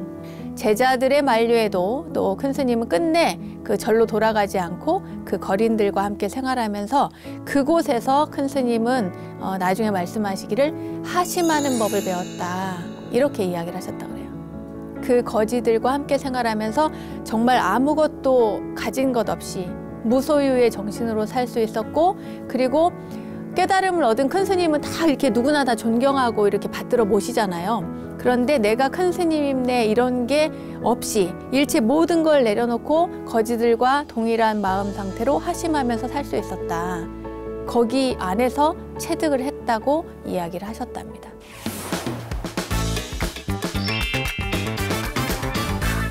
큰 스님은 오는 사람은 막지 말고 가는 사람도 붙잡지 않는다. 이런 우리 뭐랄까 절집안의 불문율이랄까요? 이런 것들을 고스란히 실천한 그런 스님이셨는데, 그래서 스님은 찾아오는 사람들을 다 받은 거예요. 그러니까 제자가 굉장히 많았던 거죠. 그 제자 가운데 월자로 시작되는 법명을 많이 이렇게 주셨는데, 그 제자가 얼마나 많냐면 뭐 월만, 월성, 월주, 월서, 월탄, 월조, 월포, 뭐 월담 등등등등 엄청 많은 헤아릴 수 없는 스님들이 굉장히 많이 있었고, 그래서 월자로 시작되는 법명을 받은 제자가 하도 많아서요, 일명 월자문중이라고 한다는 그런 말도 생겨났을 정도입니다. 그리고 월자가 아닌 법명을 받은 제자도 굉장히 많대요. 아무튼 이렇게 그 삭발 출가하겠다고 찾아오는 젊은이들에게 그래라 하시면서 이제 까다롭지 않게 되게 자비롭게 출가를 허락을 하셨어요. 그런데 허락만 그렇게 인심 좋게 하시고 일단 머리를 딱 깎고 나면 그때부터는 뭐 인정사정 없이 아주 그냥 혹독하게 참선 수행을 시키셨어요. 엄청나게 몰아세우면서 막 수행을 시키셨죠. 뿐만 아니라 참선 수행 중에 누가 졸고 있는 수자에게 이렇게 한두 번은 장군죽비를 내리쳐서, 장군죽비 뭔지 아시죠, 여러분? 죽비가 보통 요만하거든요. 장군죽비는 이렇게 길어요. 길어가지고 어깨에 이렇게 딱 메고 가가지고는 장군죽비로 내리치거든요. 그렇게 해서 이제 주의를 주는데, 물론 이게 엄청 아프거나 그렇진 않습니다. 이제 보기에는 굉장히 아파 보이지만 막상 맞을 때 이제 이것도 재밌는 얘기를 하자면 요령껏 맞으면 하나도 안 아파요. 근데 이거를 이렇게 고개를 살짝 제끼고 이제 맞는데 잘못 맞았다 이러면 굉장히 아픕니다. 이거를 피하려고 하면 잘못 맞거든요. 근데 이렇게 내리치시는 분이 잘 정확하게 아프지 않게 내리쳐가지고 이렇게 경책만 하기 위해서 이렇게 내리치는데, 잘못 내가 무서워서 이렇게 탁 피하면 잘못 맞아요. 그러면 아파요. 이걸 피하지 않으면 안 아픕니다. 왜냐하면 이거는 소리로 인해서 깨우는 거지 아픔을 주어서 깨우려는 게 아니거든요. 그런데 거기까진 좋아요. 그런데 이 스님이 만약에 2번이나 졸았는데 경책을 받았는데 다시 또 존다 이러면 이제 야단이 납니다. 그러면 승복을 딱 요 뒤에서 이렇게 딱 잡아가지고 스님께서 끌고 나가서 마당에 던져버리는 거예요. 쫓아버려요. 이제 그럴 정도로 굉장히 엄하게 스님께서 지도를 하셨습니다. 그리고 금호 큰 스님은 남다른 점이 또 한 가지가 있었어요. 뭐냐면 이렇게 만행을 많이 가셨는데, 만행을 다니는 동안에 이제 걸망을 지고 갈 거 아닙니까? 그 안에 뭐가 들었냐면 천막이 들어있대요. 천막. 그러니까 요새 말로 하면 이제 말하자면 텐트를 칠 수 있게 그 텐트를 들고 다니는 거예요. 어디를 가시면 꼭 그걸 가지고 갑니다. 여름 겨울 안거를 마친 금오 큰 스님께서요, 이렇게 해제철이면 어김없이 북으로 남으로 뭐 여기저기 다니시는데 팔도강산을 정처 없이 돌아다니면서 행각을 하니까, 행각하면서 수행을 멈추지 않으시니까요. 글쎄요, 보통은 옛날에는 이제 만행하다가 잘 곳이 없으면 큰 절에 가서 하룻밤 묵게 해주십시오라든지, 아니면 암자에 가서 하룻밤만 좀 신세지겠습니다 하면 보통은 다 재워줬습니다. 지금은 좀 어렵겠지만요. 예. 그런데 금오 큰 스님인 행각을 하다가 해가 지면 그 근처에 솔밭이나 뭐 모래 언덕이나 나무 아래나 이런 데다가 자리를 피는 거예요. 그러니까 가지고 온 천막을 그곳에 치고 그 안에서 주무시는 게 아니고 정진을 합니다. 하룻밤 철야정진, 용맹정진을 하시는 거죠. 그렇게 해서 늘 그렇게 천막을 가지고 다니셨답니다. 그 얼마나 무거웠겠어요. 금오 큰 스님은 충청남도 안면도 백사장 솔밭에서도 여러 번 이렇게 천막 생활을 하면서 참선 수행을 하셨던 적이 있는데, 어느 해인가 그 겨울에 너무너무 추운데 그 혹독한 추위 속에서 눈보라를 헤치면서 제자를 데리고 와요. 누구냐면 월서 스님과 월초 스님을 데리고 어딜 가냐면 지리산 천왕봉 아래까지 갑니다. 가서 기어이 거기를 올라가서 천막을 치고 그리고 밤새도록 참선 수행을 했다고 합니다. 그러니까 그 모래사장에서 그 추위에 거기 안면도에서 하신 것도 뭐 보통 일이 아닌데, 거기서 천막까지 다 챙겨가지고 지리산에 가가지고 그 눈 속에서 지리산을 올라가가지고 그 천왕봉까지 그 아래까지 기어이 올라가서 거기서 수행을 하셨다는 거예요, 겨울에. 아이고, 고개가 절레절레 흔들릴 정도로, 그럴 정도로 아주 혹독하게 정진을 하셨습니다. 이 금오 큰 스님은 또 나중에 대구 팔공산 동화사 선방에 이렇게 정진을 하셨는데요. 그때 이야기도 또 유명한 일화가 있습니다. 그때 당시에 아주 젊은 수자 가운데 공부를 잘하는 수자가 있었어요. 그래서 그 수자 이름이 뭐냐면 해암 스님인데, 해암 스님에게 그대는 악행을 짓지 않고 선을 받들어 행하며 스스로를 맑게 하는 것이 여러 부처님의 가르침이라는 뜻을 알고 있는가? 이렇게 물었어요. 이때 해암 스님께서 느닷없이 그 질문을 받고 나서 답변 대신에 달려들어서 큰 스님의 목을 뒤로 확 이렇게 적겨버렸다는군요. 글쎄, 저 같으면 못할 텐데 큰 스님한테 어떻게 그렇게 했을까요? 그런데 이러한 봉변을 당한 금오 큰 스님께서 당황해 하시지 않으시고 오히려 너무 기분이 좋게 웃으시면서 한마디 하셨대요. 뭐라고 하셨냐? 그러고 보니 우리 동화사에도 제법 사자 새끼 같은 게 있기는 있네. 그러면서 웃으셨다는 거예요. 금오 큰 스님은 이때 벌써 이 해암 스님의 남다른 성기를 알아보셨던 거죠. 해암 스님이 누굽니까? 해암 큰 스님, 바로 해인사의 방장을 거쳐서 조계종 종정까지 하신 분이시죠. 해암 큰 스님을 일찍 젊은 나이부터 알아보셨던 겁니다. 금오 선사에 대한 이야기 하나만 더 해드리도록 하겠습니다. 금오 선사는 일생 동안 그야말로 이 참선 이외에는 뭐 아무것도 인정을 안 했습니다. 그리고 선지식이 있으면 그 선지식이 어디에 있든지 간에 개의치 않고 다 찾아다녔어요. 한 번은 당대 선지식으로 이름이 높았던 수월선사를 친견하기 위해서 만주 봉천으로 가신 적이 있는데요. 만주에 가려면은 이제 압록강을 건너야 되잖아요. 압록강을 건널 때 그 선은 경비병이 와가지고 그 출국하는 허가증을 달라 그래요. 허가증을 보여달라 그래요. 그런데 스님이 뭐 일생은 수행 정진만 했는데 무슨 출국증 같은 게 있을 리가 없잖아요. 그런데 그때 스님이 그래 있지 하면서 이제 꺼내줘요. 뭘 꺼내주냐면 안거증을 꺼내준 거예요. 안거증. 출국증을 달라는데 안거증을 꺼내준 겁니다. 그러니까 그러면서 이제 경비병이 너무 어이가 없을 거 아니에요. 그런데 스님께서 너무 당당하게 딱 보여주면서 이거야말로 국가가 인정하는 1급 출국증이다. 이렇게 막 둘러댄 거예요. 어찌나 말씀을 잘하시는지 그 임기응변이 너무 뛰어나서 경비병이 그만 통과시켜줬답니다. 한 번은 회령을 지나서 러시아 땅에 들어선 스님에게 이런 일이 있었습니다. 마침 그 마적대 강도 살인 사건이 벌어졌는데 그때 그 피해자가 거짓 증언으로 이제 스님을 지목을 한 거예요. 그래가지고 이 스님이 잡히게 됩니다. 큰 스님께서. 잡혀가지고 감옥에 가게 되는데, 물론 이제 며칠 후에 진범이 잡히긴 했어요. 그런데 풀어주질 않는 거예요. 감옥에 갇혔는데.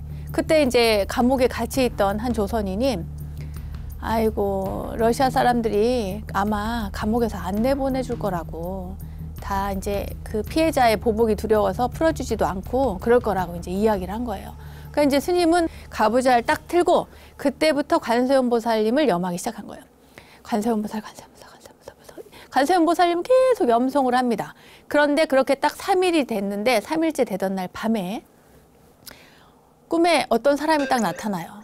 꿈인지 이제 기도 중이었으니까 비몽사몽간이겠죠?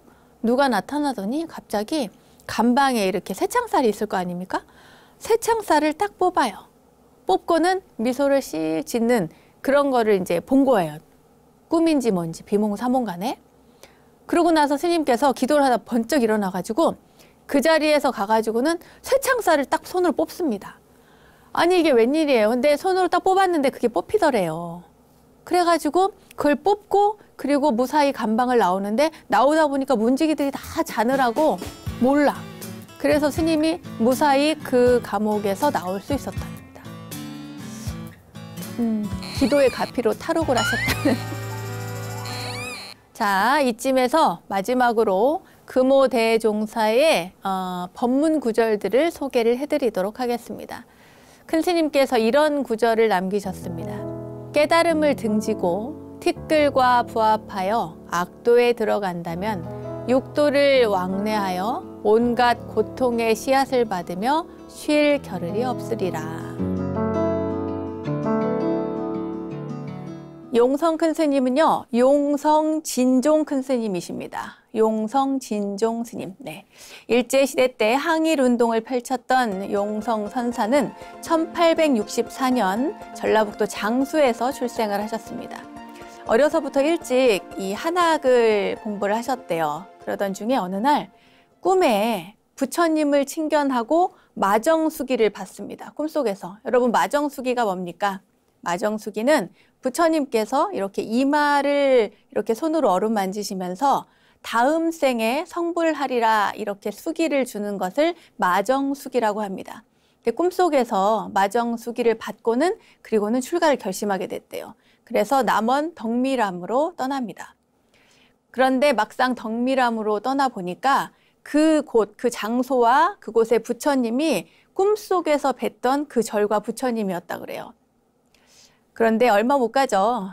이제 부모님이 또 애지중지한 자식이 출가를 했으니까 와가지고는 강제로 집으로 데려갑니다.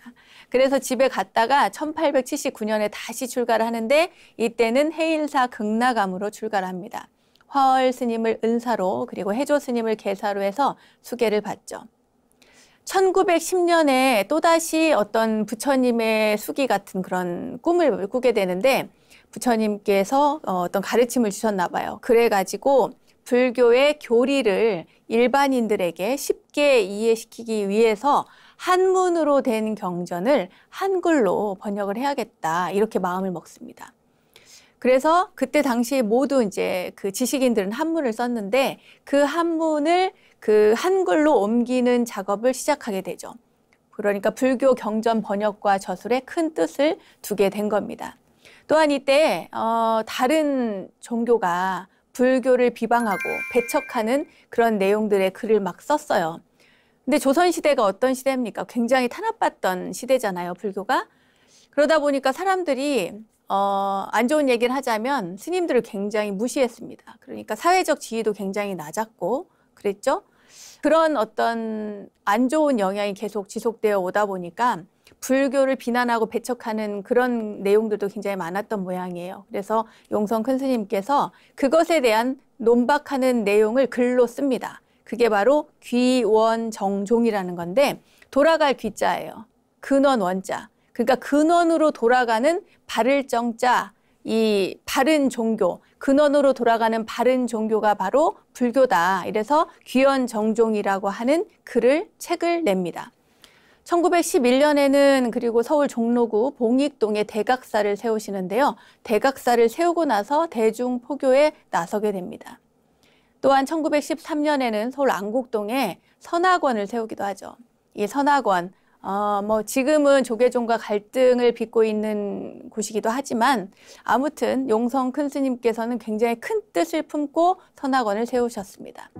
당시는 불교뿐만 아니라 한일 합방으로 인해서 그 나라가 굉장히 혼란스럽고 억눌린 그런 시대였잖아요. 그래서 용성 큰 스님께서는 만해 한용운 스님과 함께 그 불교 부흥 그리고 민족의 장래 이런 것들을 굉장히 논의를 많이 하셨대요. 그 한용운 스님이 한참 아래인데도 후배인데도 함께 머리를 맞대고 나라의 미래를 걱정하면서 이렇게 이런저런 의견을 많이 나누셨는데 그러다가 만해 스님과 함께 1919년 3.1운동 때는 민족 대표 33인 중에 불교 대표로 함께 참여를 하게 됩니다. 네, 서명을 하시게 되죠. 이로 인해서 다른 민족 대표들과 함께 그 일본 경찰한테 체포돼서 서울 서대문 감옥에서 옥고를 치르기도 하셨습니다. 1921년에는 불교계 최초의 근대적 출판사죠. 삼장역회라고 하는 것을 조직을 하셔가지고 본격적으로 활발한 불경 번역 사업을 하시는데 이때 화엄경, 원각경, 금강경, 기실론, 능엄경 등 그 한글 경전 30여 권을 출간을 하면서 역경 사업에 앞장서셨습니다. 아무튼 이렇게 그 중요한 것, 불교계에서 가장 큰 핵심 사업이라고 할 만한 것이 바로 역경 사업이었는데 현대판, 근현대판 역경 사업을 추진하신 분이 바로 용성 큰 스님이셨고 그리고 그 독립운동에 앞장서신 그 결과로 1962년에는 건국 공로 훈장 복장이 추서되었습니다. 이 용성 큰 스님은 나중에 그 앉은 채로 열반에 드셔가지고 그것도 굉장히 유명한데요. 좌탈림망이라고 하죠. 그때 당시 세수는 77세 그리고 산문에 든 지 61년 만에 그렇게 입적에 드셨습니다. 여기까지가 용성 큰 스님의 그 간단한 행장이고요. 지금부터 좀 더 구체적으로 이야기를 해드리겠습니다.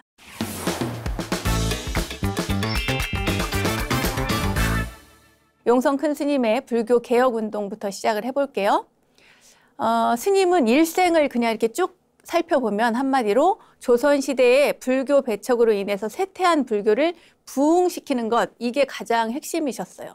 그리고 외세 침략으로 인해서 민족의 시련기 속에서 우리가 이 주체성, 정체성을 잃어갈 때 그때 국민들에게 민족 주체성을 고취시키기 위해서 호법 정신의 불교 운동을 쉼없이 하신 분입니다.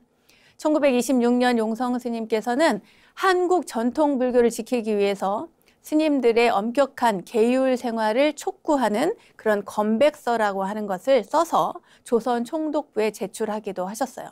왜냐하면 당시에는 그 일제가 발표한 사찰령이라는 게 있었는데 그것으로 인해서 그 비구 스님들이 가정을 가질 수가 있게 됐습니다. 그게 허용된 거예요.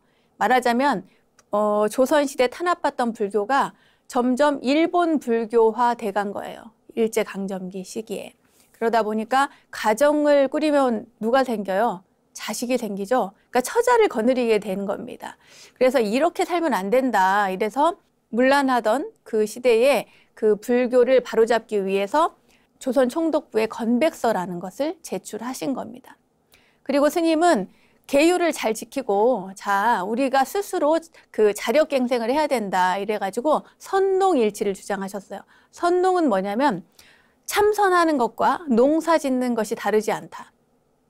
그러니까 일을 하는 것과 그리고 그 수행을 하는 것이 다르지 않다.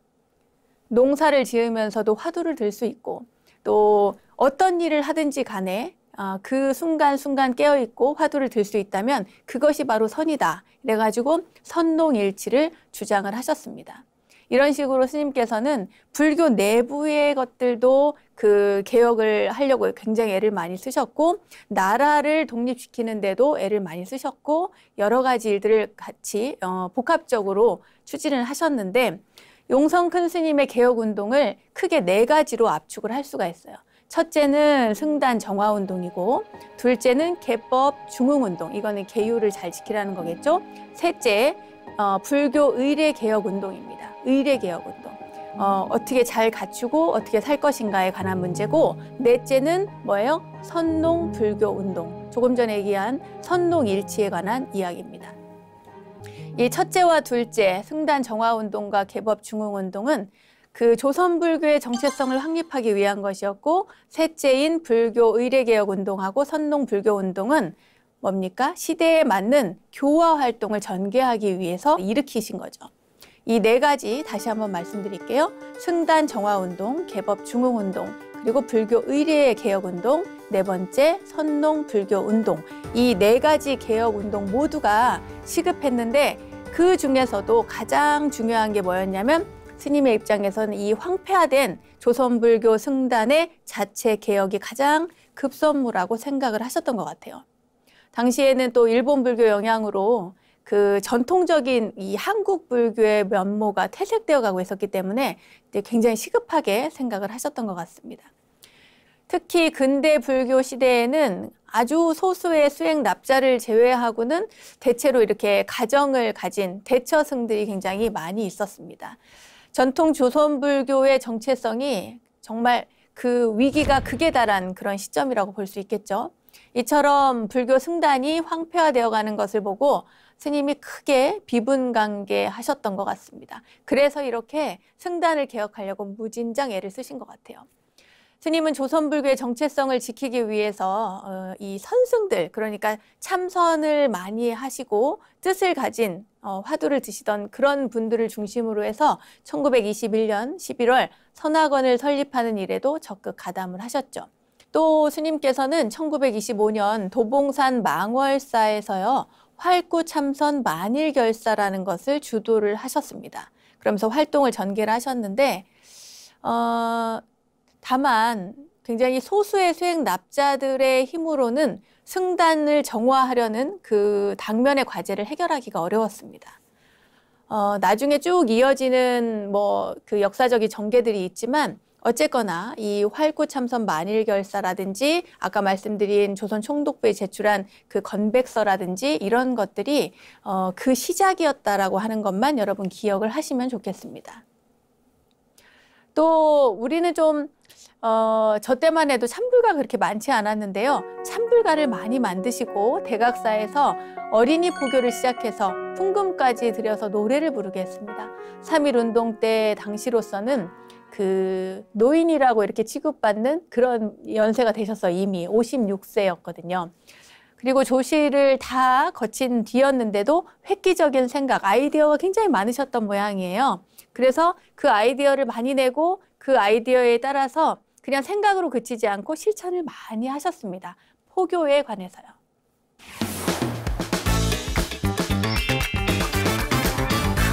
자, 이제부터는 용성대종사와 그 독립운동에 대해서 이야기를 해드리도록 하겠습니다. 스님께서는요, 46살이 되던 해인 1909년까지는 저기 오지 토굴에서 수행하시고 또 각처를 이렇게 다니면서 만행하면서 큰 스님들께 가르침도 받고 또 경전도 독성하고 또 번역 사업도 하고 또 수행자들과 함께 많은 논의도 하고 나라의 미래에 대해서도 또 승단에 대해서도 많은 논의를 하고 또 중국에도 다녀오시고 그랬습니다. 그러면서 스님께서는 가장 중요한 고민을 하게 돼요. 뭐냐? 불교 수행자로서 내가 어떻게 해야 될까? 내가 할 일이 뭘까? 그리고 이렇게 국권이 상실되는 이 지경에 불교가 가야 할 길은 무엇인가에 대해서 아주 진지하게 고민을 하셨어요. 용성 큰 스님은 또 만주 용정에요, 대각교당을 세워서 독립운동가들의 활동을 적극적으로 도우셨습니다. 그 제자들 얘기를 들어보면 굉장히 구두쇠셨다고 그래요. 그렇긴 하지만 구두쇠였던 이유가 있었습니다. 왜냐하면 한 푼 두 푼 모아서 아껴서 모은 돈을 독립운동 자금으로 보내셨대요. 그리고 비밀 요원이 오면 몰래 이렇게 돈을 쥐어서 보낸 거죠. 용성 큰 스님은 3.1운동으로 탄생한 상해 임시정부를 아주 각별하게 챙긴 것으로 알려져 있습니다. 사람을 보내서 정보를 또 교환했고 독립운동 자금도 전달하고요. 해방 후에 얼마 되지 않아서 백범 김구 선생을 비롯한 그때 그때 뭐 황학수, 이시영, 김창숙 등 그 임시정부 요원 30여 명이 이 스님 대각사에 들러서 용성 큰 스님의 영정 앞에서 향을 사르고 고개를 숙였는데 이분들의 대각사 방문이 당시에 굉장히 큰 화제를 모았습니다. 여기서는 이제 용성문중에서 전해지는 이야기들을 제가 조금 옮겨드릴까 합니다. 용성문중에서만 전해지는 이야기입니다. 세상에는 그렇게 많이 알려져 있지 않은 이야기예요. 1919년 3월 1일 뭡니까? 3.1운동이 있었던 날이죠. 이날 독립선언서를 낭독한 33인이 그 지금 태화관에 모여 있으니까 와서 빨리 잡아가라고 그때 그 제자를 시켜서 일본 총독부에 전화를 한 분이 바로 용성 스님이라고 들었다. 이런 이야기가 있습니다. 그러니까 독립운동가들 모두 잡아가라고 그랬대요. 왜냐? 그 이유가 이렇습니다.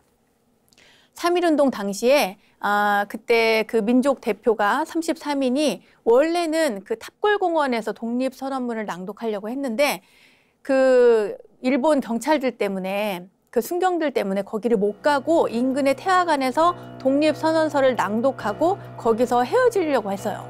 그러니까 이제 생각을 해보세요. 무슨 그 태화관이라는 곳에서 그 안에서 낭독하고 그분들끼리 훌륭하긴 하지만 독립운동가들끼리만 모여서 그걸 낭독하고 헤어져 버리면 이게 그 알려지지 않잖아요.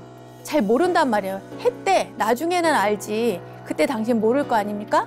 그러니까 이게 전국적으로 독립운동에 불을 붙여야 되니까 그때 당시에 이 33인이 가지 못하도록 그 태화관 밖으로 벗어나지 못하도록 태화관 기생들을 시켜가지고 이 독립운동가 33인의 두루마기와 신발을 몰래 감춰놓고 못 가게 한 다음에 제자인 그러니까 그 용성 큰 스님의 상자에 동원 스님이라는 스님이 있었어요. 그 동원 스님을 시켜가지고 내가 여기 태화관 주인인데 하면서 총독부에 신고 전화를 하게 한 겁니다. 그래서 그 용성 스님 자신을 비롯한 독립운동가 33인을 모두가 잡아가게 한 거예요. 그래서 옥고를 치르고 고통을 받긴 했지만 대신 어떻게 됐어요? 전국적으로 3.1운동에 전국적으로 일어나가지고 그 독립운동에 아주 큰 발판이 되었죠.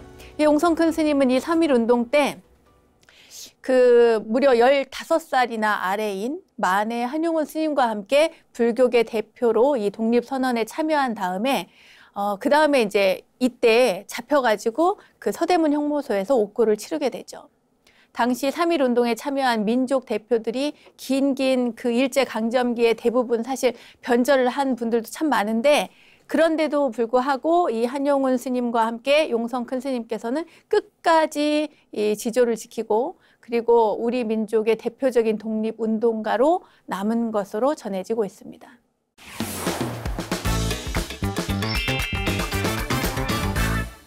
용성 큰 스님은 마지막까지 아주 꼿꼿하셨어요. 1940년 4월 1일 초저녁에 스님께서는 대각사 조실방에서 제자들을 불러놓아서 이렇게 내가 내일 떠나려고 한다고 이렇게 이야기를 하셨습니다. 흐느끼는 제자들에게 울지 마라. 멸도할 것이니 곡하지 마라. 상복도 입지 마라. 다만 무상대열반 원명상적조 이렇게만 암송해줘라 이렇게 당부를 했대요. 다음날 용성 스님은 자리에서 몸을 일으켜 앉아서 나지막하게 개송을 읊었습니다. 뭐라고 하셨냐면 모든 행위 떳떳함이 없고 마음법이 다 고요하도다. 밭꽃이 울타리를 뚫고 나가니 산밭 위에 한가로이 누웠도다. 이렇게 이야기를 하셨습니다.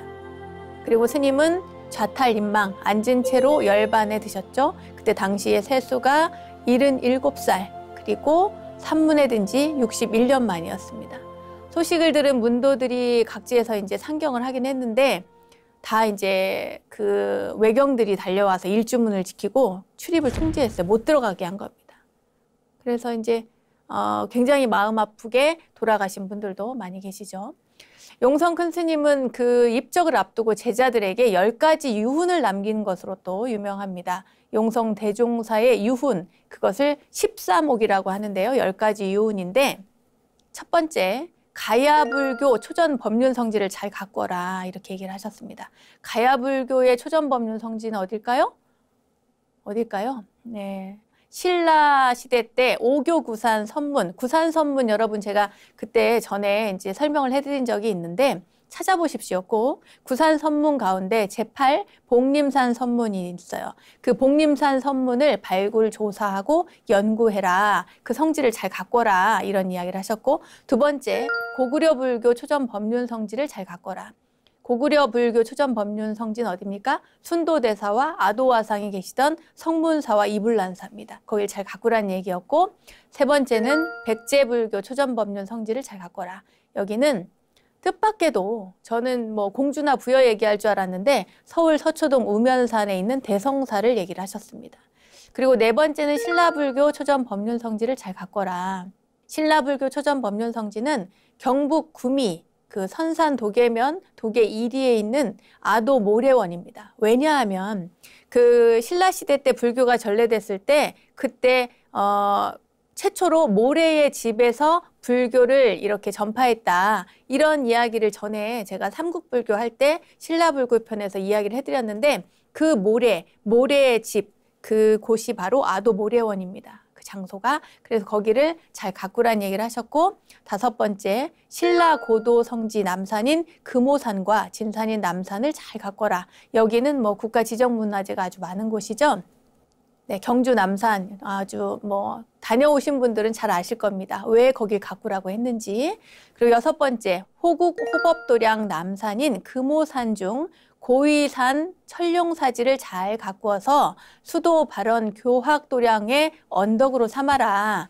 그리고 여력을 몰아서 불타 탄생 성지인 네팔 룸비니원과 불타 성도 성지인 인도 보드가야 보리수원과 불타 초전 법륜 성지인 인도 바라나시 녹야원과 불타 장구 주석 성지인 인도 시라바스티 기원정사와 불타 인멸 성지 인도 쿠시나가라 사라수원을 잘 가꾸어라.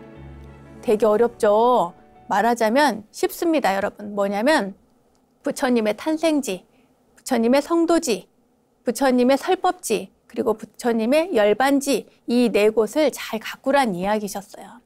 그 다음에 일곱 번째 뭐냐면 불경과 어록을 100만 권이 넘도록 유포해라. 그러니까 한글로 된 불경 번역 많이 했잖아요. 그런 것들을 많은 사람에게 100만 권이 넘도록 유포하라고 유훈을 남기셨어요.